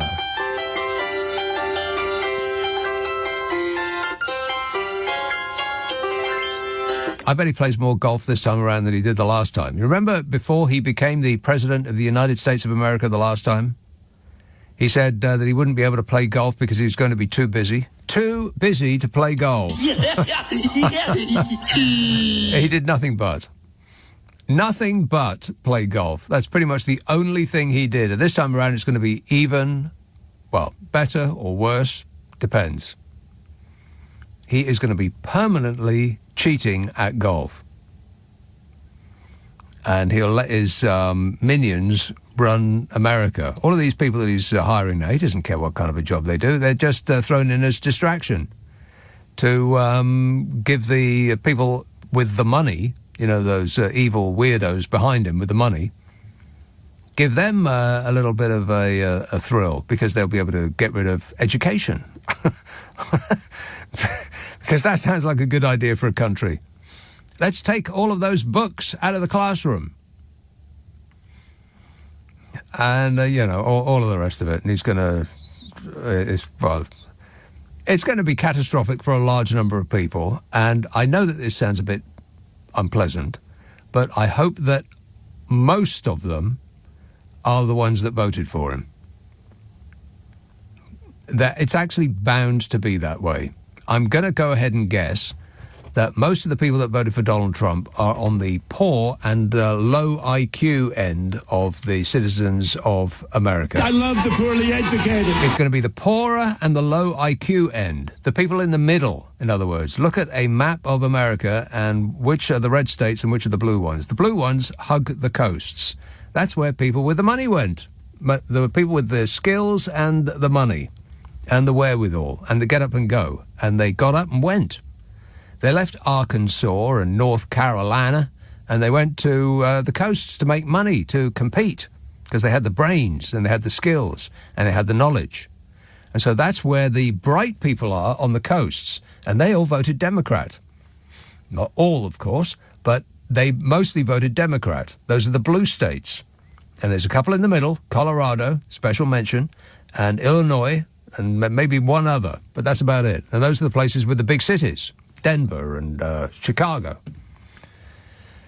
which are, also where the people with sharp elbows go. The bright people, the intelligent ones, those are the ones that vote Democrat. The poor people, they voted for Donald Trump. And guess who is going to get hurt the most from Donald Trump's actions? Not going to be the rich people. Not going to be the rich. I mean, ironically, get Alanis Morissette on the phone. Ironically, the people that are going to suffer most under a Donald Trump presidency are the ones that voted for him. Isn't that sad? Nick Abbot on LBC. Call 0345 6060 973. Oh, hello. 0345 6060 973. George texts, I wonder if J.D. Vance has started his plot to eliminate Trump yet. If you think that Trump is going to be a scary president, just imagine Vance in the job. I'm in a cold sweat, says George. Yeah, I bet it's crossed his mind one or two times. Yeah, if only Trump could step aside, could keel over on the 18th hole, clutching his chest, then I, J.D. Vance, will be the leader of the world.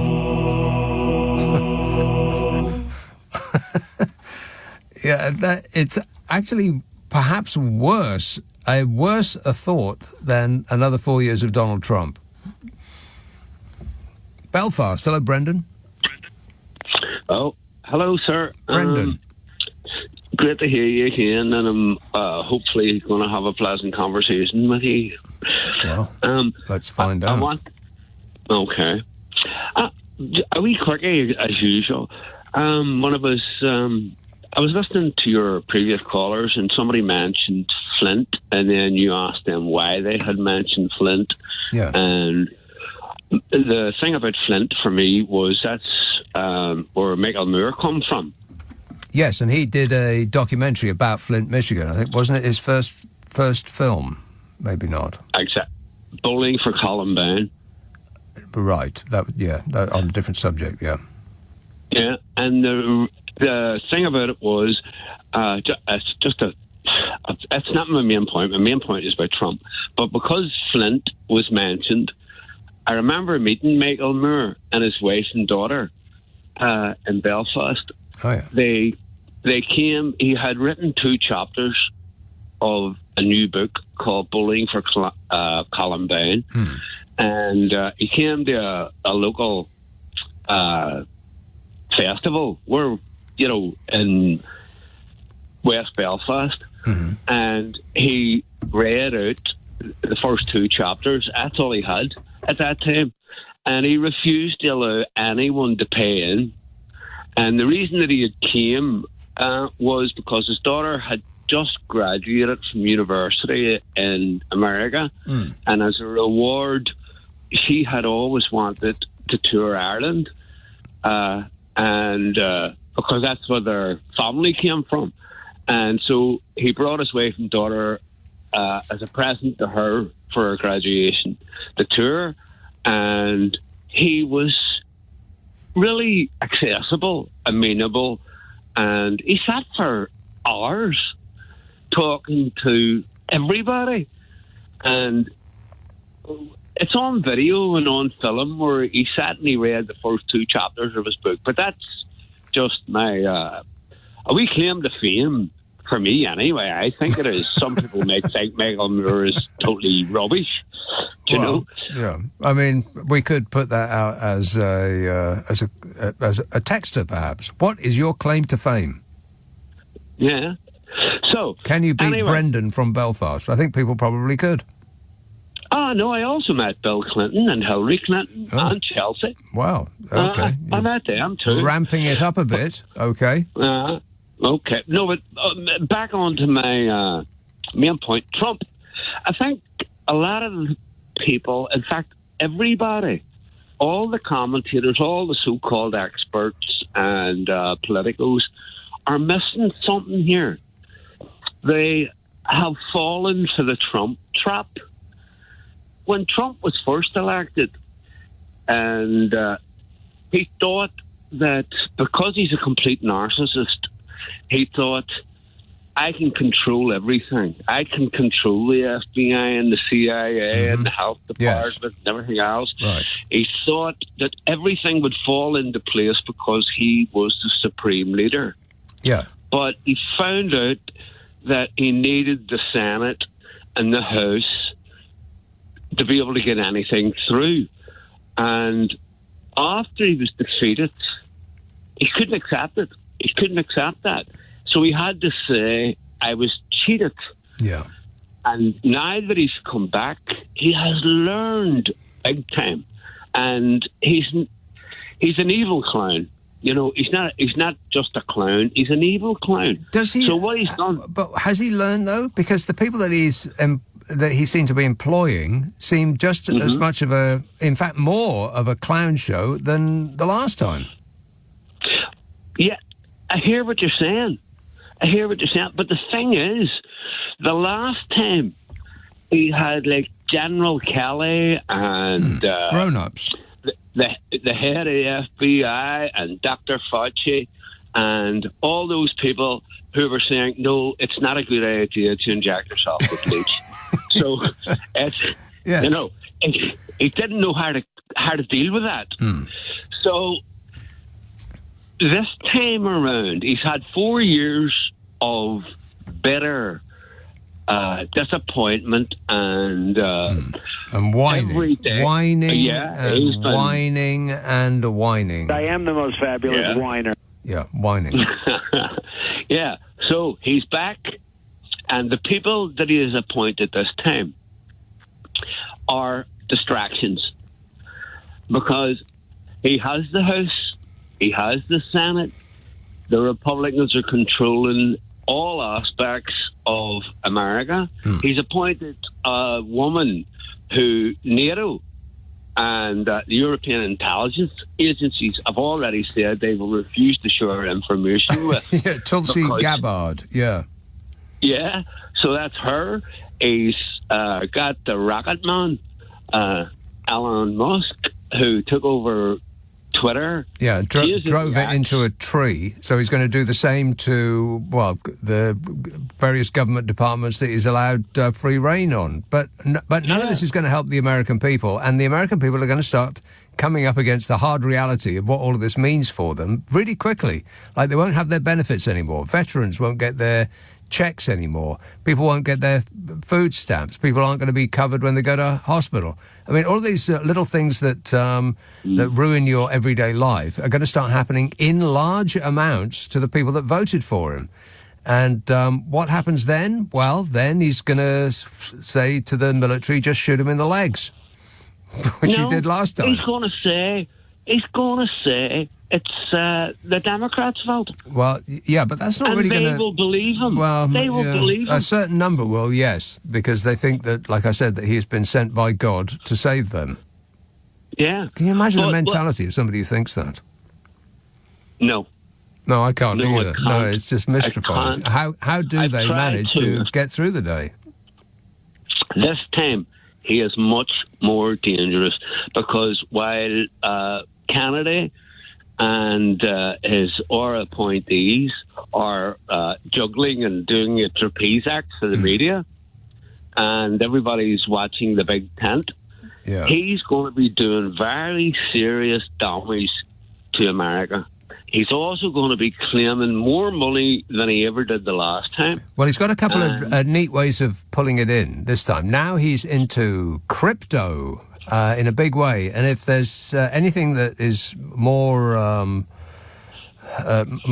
subject to the actions of a con man than crypto, then I don't know what it is. Well, he has learned. He is not stupid. He may be a clown, but he's an evil clown. And when you're a total narcissist, and I don't know Donald Trump, you know what I mean? I have no more knowledge of Donald Trump than anyone else, including the BBC leading political correspondents or anybody else. Brendan, nobody knows Donald Trump better than you, believe you. He has learned. And what he's going to be doing in the background this time is going to be covered by the smokescreen of the appointees. He couldn't do it the last time. Just follow the money. It's as simple as that. Just follow the money. Where is the largest flow of money going? And it will be into his accounts. And that's the end of it. Conning people out of money and playing golf all day long. That's what he's going to be doing, while his distraction engine, all of these people, these clowns that he has hired to run these departments, they're going to be just chewing people up and spitting them out, which is going to occupy the news all the time, and he's going to be out there on the 18th hole cheating his face off and making billions of dollars. Have I got that about right? On your radio, on Global Player, and Play LBC. leading Britain's conversation. This is LBC. This is LBC from Global, leading Britain's conversation with Nick Abbot. You're joking.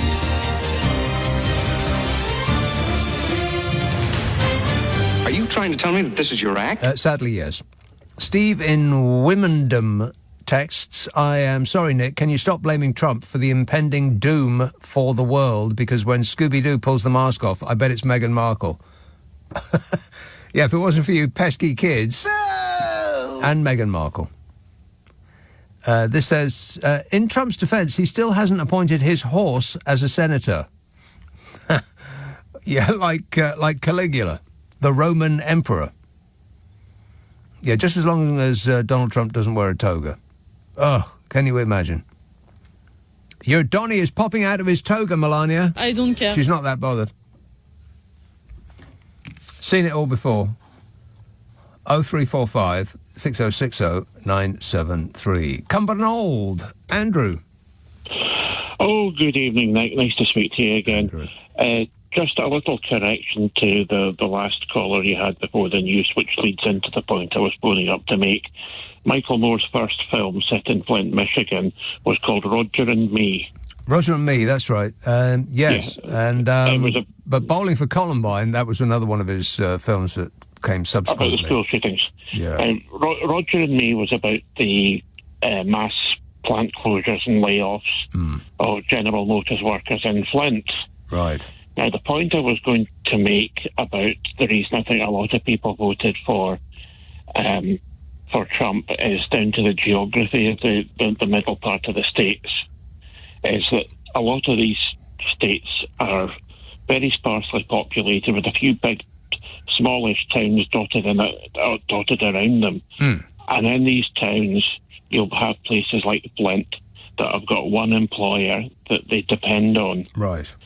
And and if you look at the geography of it, if you get laid off from your factory job in a hick town in the middle of nowhere, then that's it. That's it. You're not going to get. If you live in a big city, you might get a job somewhere else in the big city. Yeah. If you live in the middle of Idaho, you're not. You're going to have to move. Right. And a lot of the reason that a lot of the people that you wouldn't expect to vote for Trump, like minorities and women, are affected by worries about their jobs, just like everybody else is.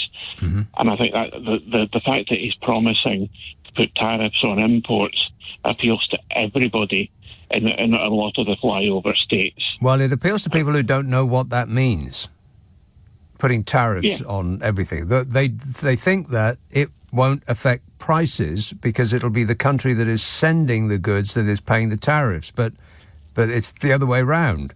The consumer in America is going to be the one that's paying the tariff. So when they find that out, well, I suppose they will never put two and two together because, they joined a cult. But it will be confusing to them as things become even more expensive. Yes, but as far as they're concerned, they can see as far as they're near the next paycheck and as far as where their health cover comes from. Yeah. They're not necessarily going to look at the bigger picture. Right. They're not going to look at the bigger economy, no matter how good it is. Yes. They're going to think, I need this job in this factory now. Anything that anyone can promise me that might make a difference, I'm going to vote for it. Right. I'm not going to think too heavily about it. Even if I turn out to be wrong, you know what? Somebody's promising to keep my job in the factory, so I'll vote for that. And I think that's a lot. I think that's got more to do with it than you think. It's geography. Right. It's not race. It's not gender. It's just how the flyover states, the Trump states, are laid out. So you're saying that Joe Biden did promise those things last time, and that's why they voted for him and switched back again. But I suppose the middle states are always Republican, aren't they? It's the states that don't have very many people in them that vote Republican. It's the states that have a lot of people in them vote Democrat. It's just that the screwed up system in America, a lot of people don't actually make any difference. It's where they are that's the thing. Yes. It's literally, what is it, less than 100,000 votes or less than 250,000 votes can turn the whole election, depending on how they're cast and where they're cast. Yes, and it's the poorest. It's the poorest places that are the ones that decide, and which is why we've got this again. Yeah, I mean, it would be the same in this country. Somebody with a job in London will worry about keeping their job, but they think if the worst comes to the worst, hey, it's London. I can hopefully find a job somewhere else. Get another one, yeah. Yeah, but if you live in the middle of nowhere, somewhere in the UK, then it's more of a worry. Whereas in a big city, it's still a worry, but it's not the same. But yes, but the key is that they are a low education population, so they don't think about what it is that they're voting for, and even look it up or investigate in any way. They just take the easy way out, which is to believe what a con man who's probably... I mean, if there's another person on Earth that famously lies more than he does, then tell me who it is. I bet you can't. So they've decided to not do any research because, that's just difficult and who wants to do that? Let's just believe what he says, that everything is going to be great, and then we'll vote for him, and that'll be the end of it. That's all I'll have to do. Go and just tick a box, and my future will improve like magic. Yeah, just believe the one lie that I can see that he's promising. Yeah, I don't have to think too hard about it. Right. I'm voting to protect the life I've got. You know what? Right. I'm not going to think too heavily about it. Yeah.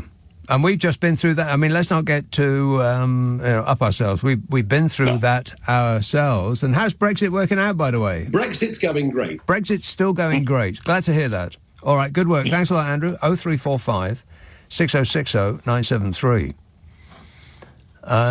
Jane in Essex says, the problem with Trump's Kennedy appointment are the grains of truth in it. There are hormones in tap water and foods that can affect your sexual development. Some vaccines have done some harm.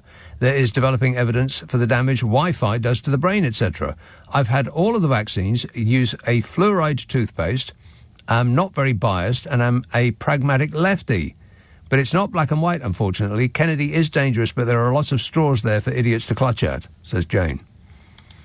And that's a pretty complete summation of the situation we find ourselves in. And is also a pretty good description of conspiracy theories in general. They come from a kernel of truth. There may be a tiny bit of truth, but then they construct this giant edifice of misinformation around it, and then say, psst, they don't want you to know this, but look over here.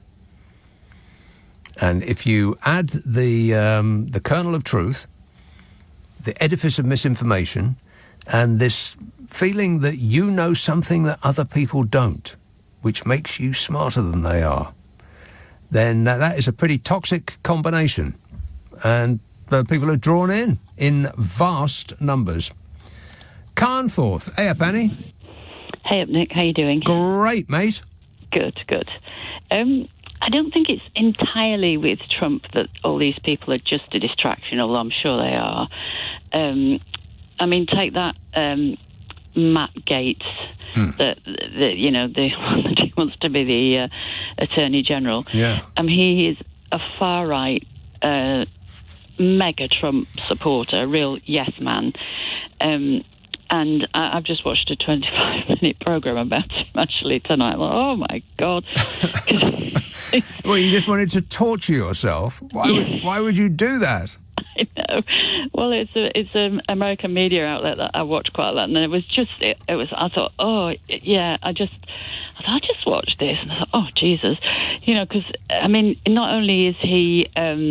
You know, there's these accusations of sex trafficking allegations, but also illicit drugs, misappropriation of funds. Underage sex. Yes. I mean, these are all accusations, and he's strongly denied them, but, you know, they pile up, don't they? Well, they do, and actually he's just sort of taken himself out of whatever he was. Was he a senator or a congressman? I can't remember. Congressman, I think. Yeah, that's right, yeah. So he's just taken himself out of it so that, they couldn't actually, they can't do anything now because, they were investigating under the sort of auspices of being a congressman. Right. So, and he's defended the January the 6th insurrection. What they reckon is that he's going to weaponize the Department of Justice. In other words, sort of like make sure that everybody Trump wants to be prosecuted for, because he doesn't like them, gets prosecuted for something. And everybody that Trump does like, who is due to be prosecuted for something, not to be prosecuted. Right. So just turn everything upside down. If you've said anything mean about Donald Trump's hair, you are going to jail for the rest of your life. But if you've beaten a policeman to death and you were carrying and you beat him to death with a Trump sign, then you are a great patriot and you are pardoned. That's right. You'd be absolutely fine. And I mean, there's also the American ambassador to Israel. I've just heard him as well talking about, this was just a clip of him talking, and he was saying, there's no such thing as the Palestinian people, and he said there's no such place as the West Bank. What? Yeah, no, he actually said this. He said there's no such thing as the West Bank. It's Judea and Samaria, which is what some of the Israeli government actually call it. But he said, and there's no such thing as illegal settlements. He said they're just towns and cities. And he said there's no such thing as an occupation. So that's the new ambassador to Israel. So, I mean, it's funny and it's not funny. I think funny. It's funny because these are know-nothing numpties. These are clowns. And the idea that they can take over the world, regardless of how much money they've got behind them, is becoming more comical by the day. And he's not even started yet. You wait till they start fighting with each other because they're occupying offices on the same floor of a building. On the other hand, there's a lot of people who are going to get hurt and or dead.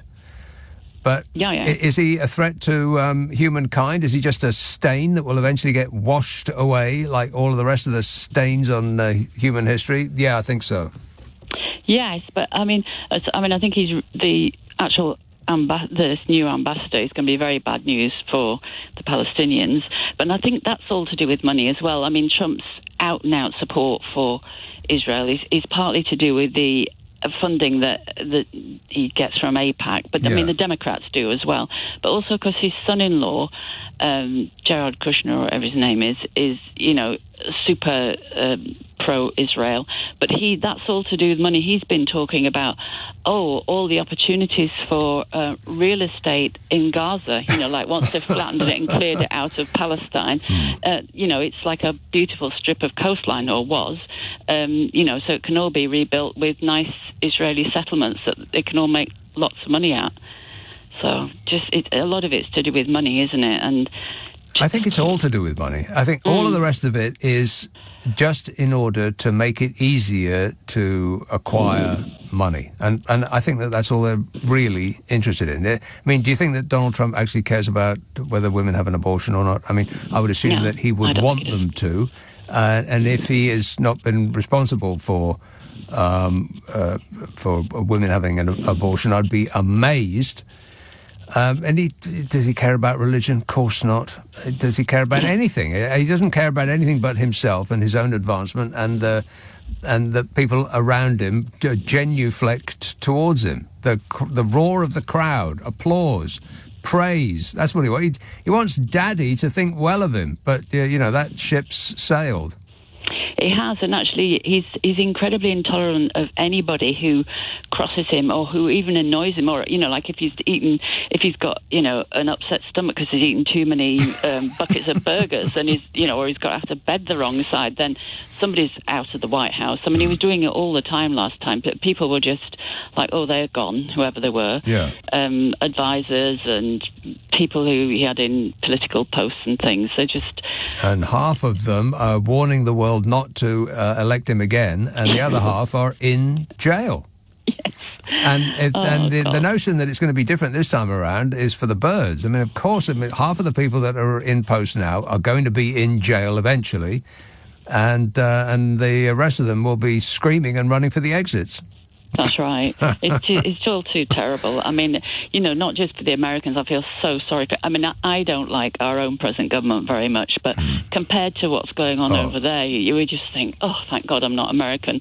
But then, he will have a big effect on the rest of the world. Absolutely. He'll probably start a war in the Middle East, have a go at Iran, or I don't know. I mean, he's totally against. He just thinks climate change is a hoax, so he'll just be pumping out more gas and oil. If the solar panel manufacturers had given him $1 billion, he would be all for renewable energy. It's just about the money. Yeah. It's depressing, isn't it? It is a little bit, yeah. I mean, and what he does will affect all of us. I mean, if he goes into some demented tariff war, this trade war that he is promising, then we'll get caught up in that. Of course we will, because we're on the planet Earth, but also because we've decided to get a divorce from the biggest trading group on planet Earth, which is so near you can see it from here. But that's the gift that will keep on not giving. Annie? That's right. Gotta go. Thanks for that. Leading Britain's conversation. Nick Abbott. Alexa, send a comment to LBC. I just want to tell you all how happy I am to be back in the studio, making a picture again. It's a radio show, dear. Jane in Essex says, the problem with Trump's Kennedy appointment... oh, no, I've read that one. It's about the tap water and the vaccines and, the brain. I'll just delete that as I go. Should have done that before. Very, very bad at my job. Les in Eltham says, it takes years to change an economy, and Biden done well out of the economy. Trump left even after COVID. You never mention it, says Les. Well, the thing that you don't mention, Les, is that Trump's economy went up in an exact straight line from Barack Obama's economy. Didn't do anything. There were no blips upwards at all. I mean, it all fell off a cliff during COVID, but, that was mostly because of the lurgy. A lot of it had to do with the way that he acted in the face of the lurgy, as was the case in this country. Yeah. Wait a minute. I mean, it would have been better if we hadn't had a clown in charge, and perhaps fewer people would have died, and we would not have spent so much time being appalled at their up-all-night business meetings. But Donald Trump had his own special way with killing as many Americans as he possibly could. It seems like he was actually trying to do that for a while there. Or perhaps he was, doing his best. Just don't know. But the Trump economy was up in a straight line from where Barack Obama left it, Les. New Malden, Ahmed. Oh, greetings, Nick. It's been a while. Yes. Yes, I just didn't have the, energy. But I think I'm a bit... you didn't have any energy? You didn't have any energy? Yes. To sort of, ring in. Ring in, yeah. Yes, indeed. Well, just want to say, long live democracy, American style. And their screwed-up system, obviously now it confirms that to become a president, you've got to have a criminal record, at least 34 serious felony charges. Or conviction or at the very least, it doesn't matter. Well, yes. And now, obviously, he is the president-elect. EU leaders are wetting in their pants. What's he going to do? Of course. Yeah. And, the thing is, American voters, are they so stupid?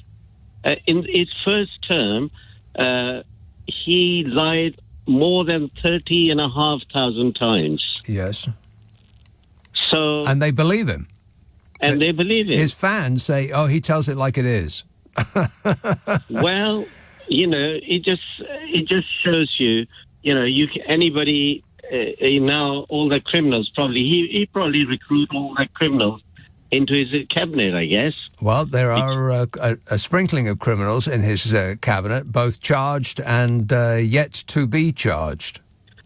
Yeah, it's just very sad state of affairs. I mean, I'm not a fan, obviously.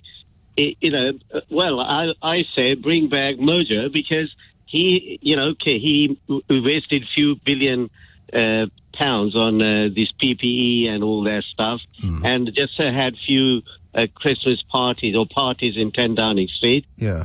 But it wasn't bad as what he's, Trump is his misdemeanors rather. Right. So you're saying that Boris Johnson is not as bad as Donald Trump?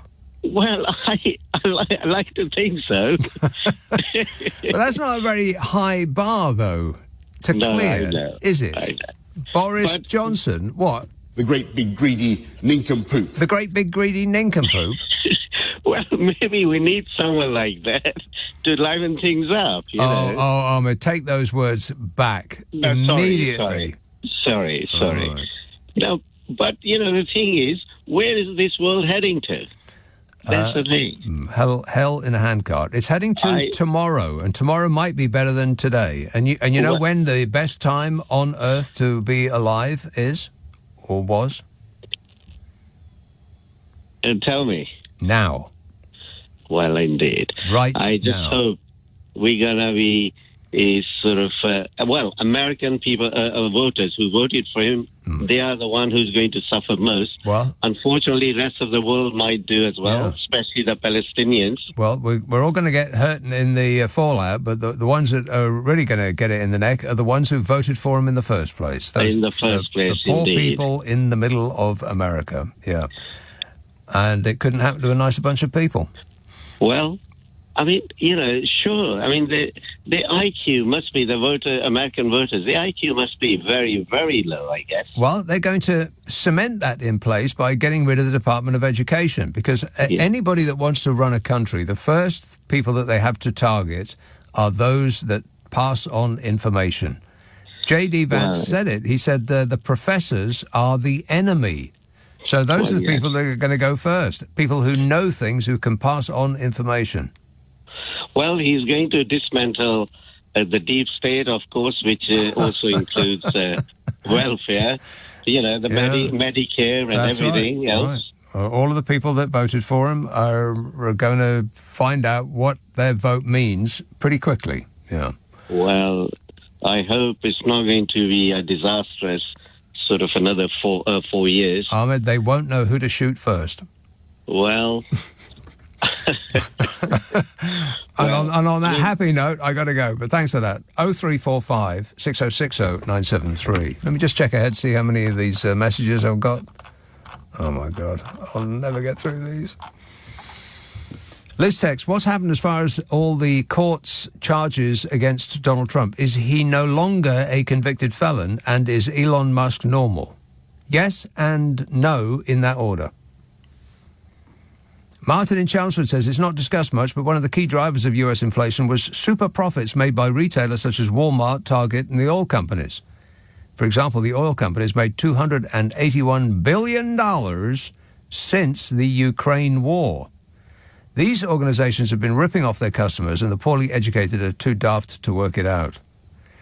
Yeah, that's pretty much right. The two things that have affected prices, COVID and the Ukraine war, aren't really the it of it. I mean, people think that's the reason why prices have gone up so much. It's just that companies who were initially, if not forced, then they were perhaps encouraged to put up their prices because of the uncertainty that COVID caused and the Ukraine war. And they put up their prices sometimes by 100%. And much to their surprise, people kept buying their product. And they thought, blimey, haven't we been stupid? Think of all the money we could have made if we'd just put our prices up to this extent in the first place. And so when their costs came down, they kept the prices as they were, and now they're making more money than they could possibly have imagined. In their wildest dreams, they couldn't have imagined so much money pouring all over them. And that's why prices are so high, is because companies have found that we dopes will continue to buy the products that they sell at vastly inflated prices.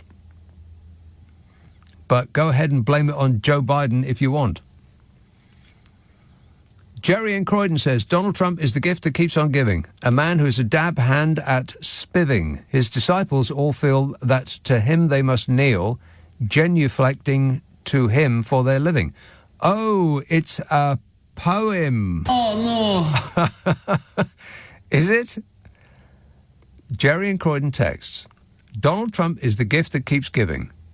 A man who's a dab hand at spivving. His disciples all feel that to him they must kneel, genuflecting to him for their living.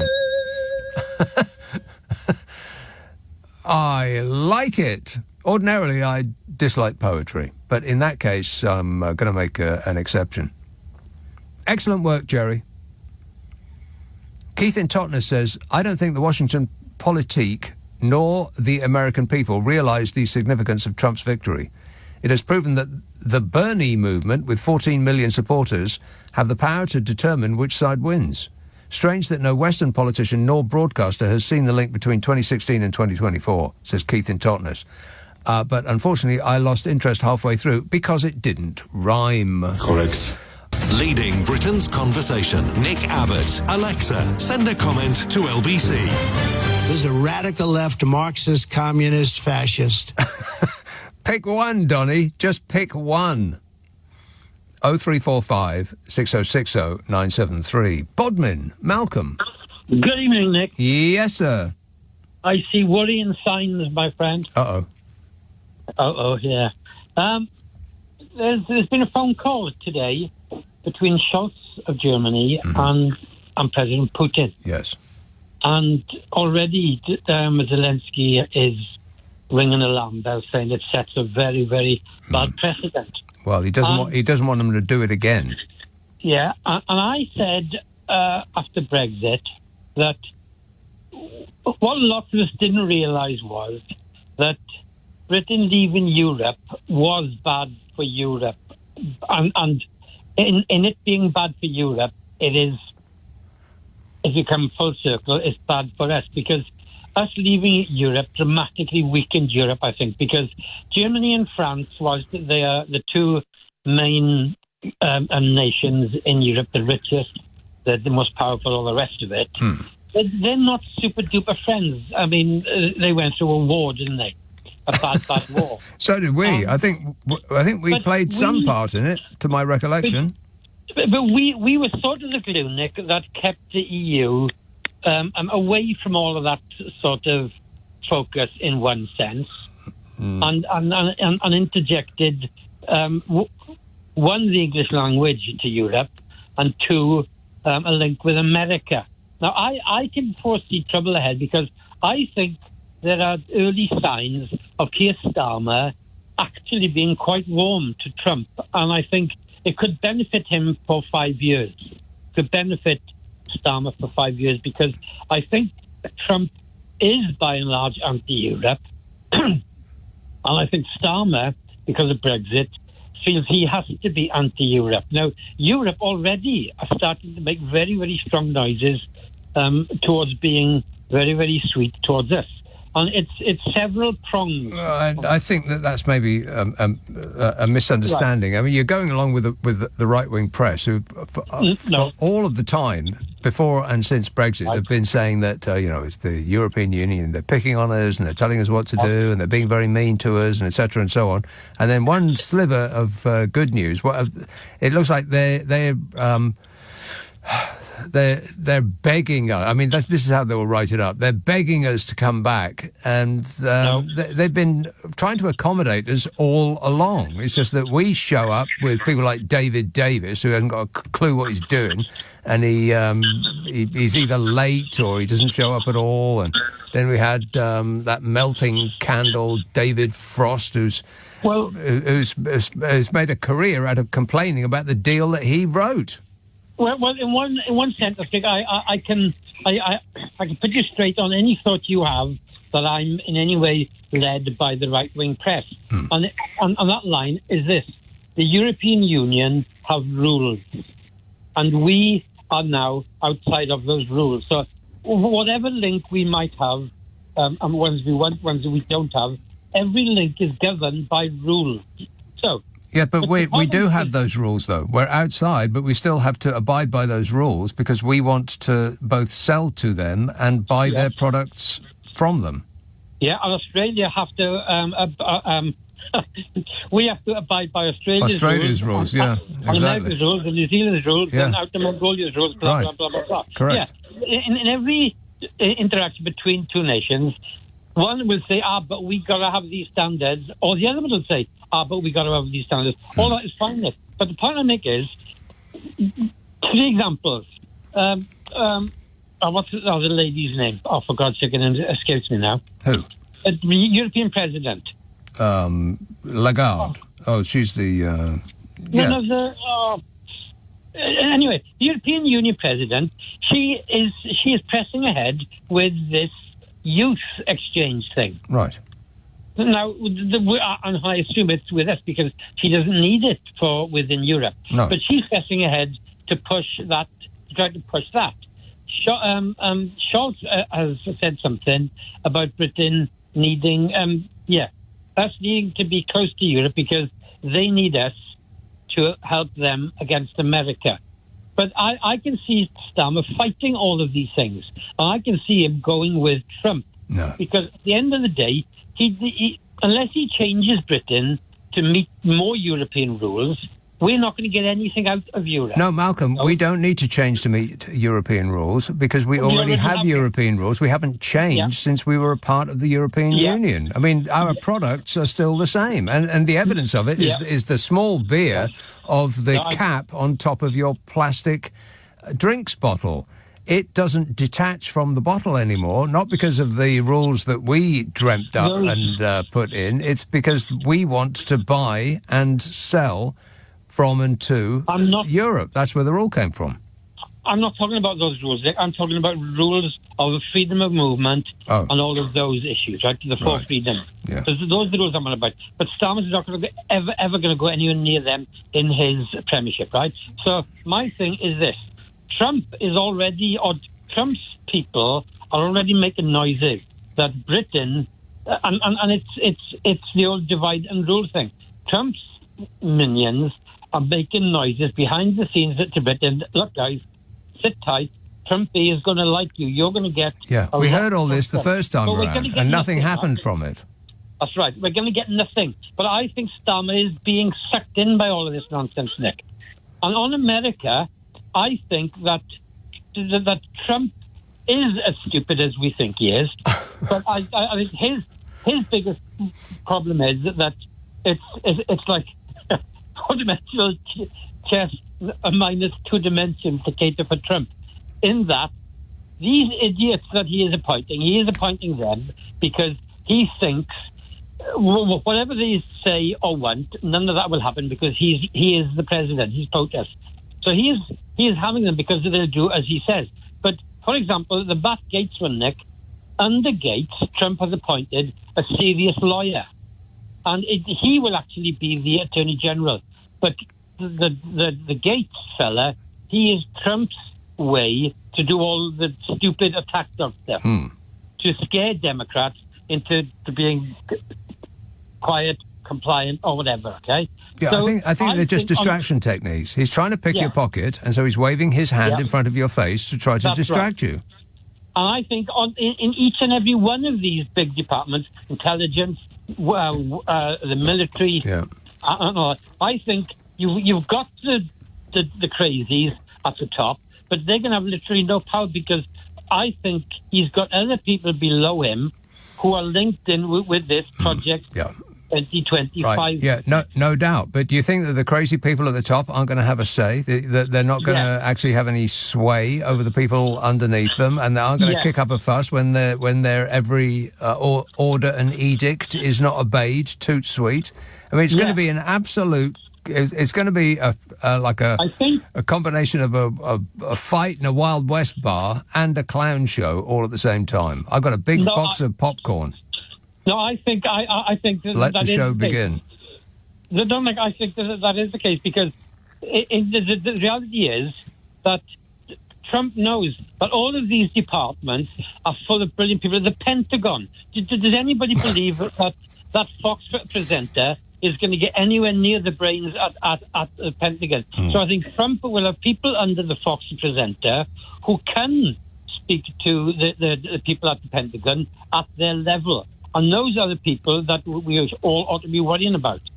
Right. Well, I don't know what you think that they are going to be able to do, but to dismantle everything that the people of America rely on and then hope to subsequently win an election, assuming that they do get to have another election, well, that's just for the birds. I mean, they're going to have to find some way of making people's lives better, and nothing that you have just described is going to come anywhere near to doing that. Malcolm, I've got to go, but thanks for that. 0345 6060 973. He was thinking about Ursula von der Leyen, by the way. Ursula von der Leyen. Andrew in Derby says, it's not money that's the root of all evil, it's the love of it. I agree with you, there's something about money that can control us if we're not careful. Trying to live generously is my prevention strategy. I learnt it from my dad, says Andrew. Yeah. There's just something about the acquisition of money that just turns people's minds, and that's all they can think about anymore.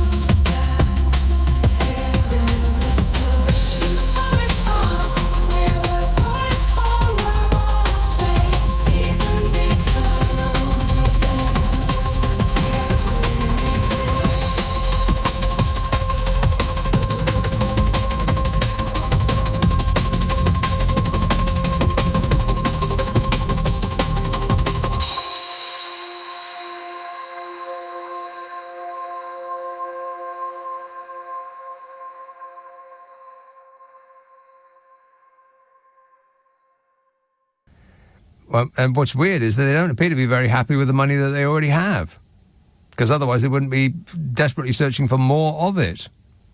You'd think that they would come to the conclusion that maybe I have enough money and this desperate pursuit of more isn't making me happy, so maybe I should do something else with my life, but they don't. The lure is too great. West Devon, Rose. Oh, hello, Nick. Sorry for the long wait, Rose. No, you're all right, mate. Are you all right? Yes, I've sort of gone a bit weird in the meantime. Well, I was just going to say something about my friend, my American friend, and then also, if possible, just quickly, how we're reacting to it here. I mean, honestly, her last message, "Oh, Rosie," she said, "Oh, Rosie, I am more heartsick than is imaginable. I love this country and our democracy so much, and to have it ruined by one feckless, spoilt, rotten," and then the adjective went on, is beyond belief. I think she's still in a sort of shock. Yeah. She said it was all so sudden, and I feel as if she's been hit by a boulder. Now, you see, this lovely, she's educated, intelligent, and very sensitive, you know, but she lives in Iowa, and they've got a governor who's really awful and Trumpian and reduced the education standards, and she's quite envious, I think, of her friend she mentions in Colorado, right, which is a different state. Yes. I mean, you know, a different party. It's a Democrat state, Colorado. Yeah, that's right. And she says things like, I just can't conceive how women could vote for that slime ball. And I know. I don't get that either. Yeah, it just blows my mind. To the point that and the more I think about it, the less I actually believe that this was straight up and honest, and there wasn't any cheating involved, and it was all, honest, legal, decent, and true. Yeah. I just don't buy it. Yes, and well, yes, that's right. And then, of course, she mentions the deportations. I mean, she mentions everything. She's somebody who sort of lets it all out, and you know, you just feel for her. And the people like her. I mean, she's very, very much not rich, but she's not poor. Yeah. So she's not going to suffer like the poor are. But it's seeing what's happening to her country and what the values that she espouses all going. And yeah. I mean, I know people in America, ex-teachers, and they were in tears. Yes. Well, she has been, and her friends have been. Yeah, of course, Nick. Yes. But you see, this thing about what it was about, I get the feeling here that there's a lot of feeling. You know, we've suddenly started fawning in a way because he is now status. And what do we admire more than status? Nothing. It's like obeisance is the word that came to my mind. Yes. A sort of submissiveness. Oh, absolutely, yeah. And then, you get this sense that people are sort of implying that, well, he was elected in this, quote, democratic place.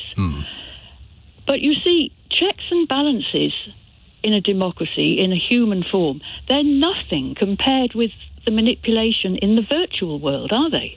Is that not true?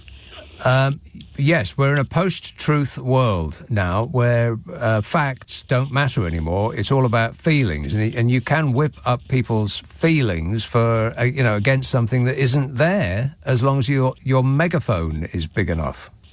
Well, yes, and I mean online they can make anything seem real, can't they? They can make Kamala be espousing one thing to some voters and another thing to other voters, because there's no privacy. I mean, you because you are online, you get all this stuff pouring at you, don't you? And it's sort of tens of millions, tailor-made for you, as it were. Precisely, tens of millions of dollars of highly targeted adverts were sent out on, for instance, on the one hand to a Jewish neighbourhood, and they would say that Kamala Harris is a great friend of Hamas.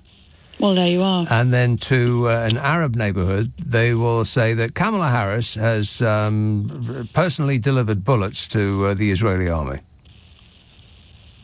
Did they really say that? No, I made that part up. But she couldn't have done that. No, I don't know about the actual wording, but the highly directed and the Jewish and Arab neighbourhoods thing is completely right. And then, and the same goes true for every other identifiable neighbourhood. They all got direct adverts that looked as though they weren't ads, essentially. They looked as though they were, hey, have you heard about this kind of thing? I'm your friend, and I'd just like to tell you about this, that kind of thing. Yeah. Yes, well, you do wonder, don't you? The first reaction I got from I mustn't say her name, from my dear soul, we've never met, actually, but,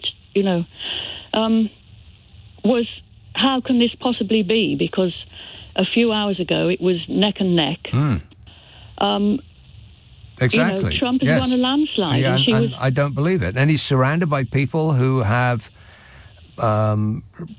huge knowledge of social media and computer power, and they were providing the internet feed for the voting machines, and it just seems like in 50 years, historians are going to say, how can nobody at the time have seen this? I mean, it's so obvious in retrospect.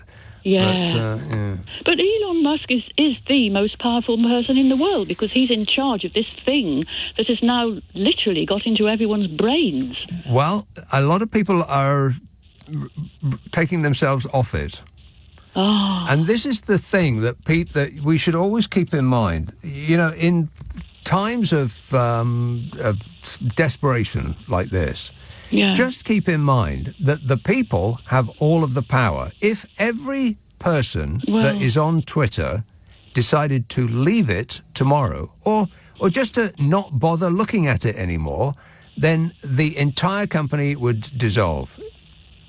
If people decided that Elon Musk has said and done such weird things that they don't really want to put their life and the life of their family in a car that has been made by that man, then that company would disappear. Yes. And we don't have to parade around carrying banners and flags, and we don't have to lock arms in the middle of the road, and we don't have to be dragged off by the police to jail. We just have to make a commercial decision. Do we want to shop over here, or do we want to shop over there? Do we want to look at this website or that website? And it's not going to affect us. It's not going to cost us anything. It's not going to be more expensive, and it's not going to be like we have to walk further to get to Facebook than we will to Twitter or Instagram or whatever it might be.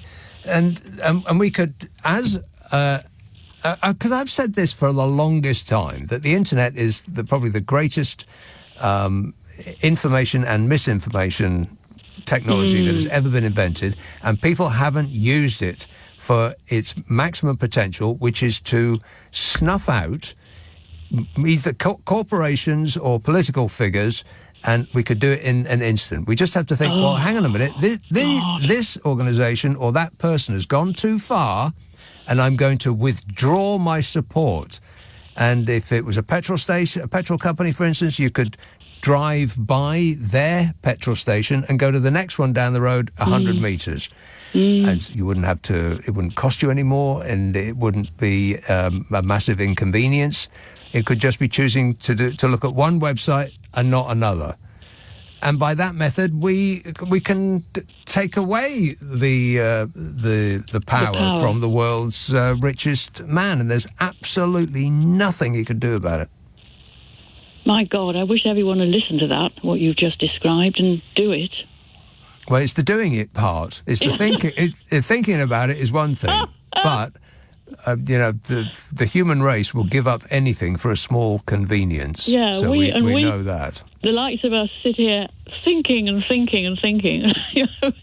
But people are moving away from Twitter. There's no doubt about that. The engagement is down. Yeah. And people are moving towards a thing called Blue Sky, which I've signed up for. And yes, it sounds okay. Start posting more of it. Yeah, you'll find all sorts of things on there. I've seen as many pictures of sunsets to last me for the rest of my life. It's nice, pretty stuff like that. I saw the moon rise tonight. Oh, big moon. Across Dartmoor, yeah. It was just the only bit of sky that the clouds hadn't come over. Oh, yeah. And I was up on a hill. And I went, wow, look at that. I saw look by at myself, that. And there was this great moon in the blue sky. Huge. It's called the Badger Moon, this one. It? Yeah. Apparently. Oh, lovely. Right. And it's the last full moon at its perigee for, I can't remember. But there's not one in a while. So, there's a moon in the sky, and it's called the moon, which seems like a failure of imagination to me. Couldn't we have called it something else? I mean, it is a moon, and we called it the moon. Yes, I suppose you're right. Yeah. I like moon myself. Moon. Yes, it's quite a nice word. It looks quite nice written down as well. Moon. It does. Moon. I'll tell you what, I love the new moon. You so rarely manage to see that by chance, don't you? Just this tiny crescent appearing up there. That's right. Yeah. Look, it's it. It's peekaboo. There it is. All right. Chin up, Rose. Yes. All right. Thanks dear. a lot. Ta-da. 0345 6060 973. Bedfordshire, Luton. Hello, John. Yeah, I think you said it all, mate. I've never been so depressed waking up after an election result. Yeah. I know. Me too. It took me a couple of days to get out of a funk. Yeah, I've got to say that one thing I would say, when you've got, I mean, I was one of the gullible ones that voted Brexit. So Nigel Farage, comparing him to Trump, there's some comparison, but his was a more intelligent presentation. You know, it was more convincing. Yes. Because the opposition to his view was hopeless on question time, and the Conservative government were absolutely useless. They're basically saying the mother-in-law you don't like is still better than no one, and so there wasn't a convincing argument. So Pitt, that's why he got. That's why he got. There was no Trump was just like, I'm going to lower your taxes. I'm going to either kill foreigners or dump them out of the country, close the borders. And if you're a guy with a pizza and a Coke, and you're sitting there watching some dumb TV program, you'll say, "Oh, you're the man I want." The one thing I would say, and I do blame Harris and the Democrats, for goodness sake, as soon as they put Lady Gaga on at the end on the piano, and they wheeled out these superstars. That's exactly the thing you don't do if you go, because that's exactly what the middle America say. That's what we can't actually connect with. Well, no, hang on a minute, because Donald Trump did the same with the few celebrities that made themselves available to him. So it wasn't just on the one side. It's just that the Democrats had more celebrities to choose from. Yeah, I mean, Donald Trump had Hulk Hogan, for crying out loud, ripping his shirt open. He had Ted Nugent endlessly. He had, did Kanye West show up? Whoop-dee-dee scoop poop. I can't remember. But I think when you think of the candidate, could they have got a better candidate on the Democratic Party? John, I'm very sorry. I know you waited a very long time, but I have just realised that I'm a break short, so I've got to go. This is LBC with Nick Abbott. Call 0345 6060 973. Text 84850. Alexa, send a comment to LBC. We're running late. Yes, we are running late, and I got so caught up with the issues that I forgot where I was. So just time for a couple of messages. This one says, I was so disappointed to hear who Trump is putting into his cabinet. The US is indeed headed down a dark path. Thanks a lot, Jeremy Corbyn. Yeah, if it wasn't Jeremy Corbyn and Meghan Bloomin' Markle, we wouldn't be in this mess. No! Dan says, this has nothing to do with what you're talking about, but I've just sent a problem to your other moonlighting job. I can't wait for yours and Carol's response. Oh, right, yeah. That's What's Your Problem with Nick and Carol. A highly amusing podcast. I think you'll love it. And finally, this one says, you're Alan Partridge. We have the worst government in living memory, and all you can do is take the mick out of Trump. You're useless. We have the worst government in living memory. That must be a text from a goldfish. Are you kidding me? We had this government. We had that government. Worse than that one. How about worse than this one? Absolutely. Was it worse than her? Is it worse than this guy? Yeah. Wait a minute. I think not.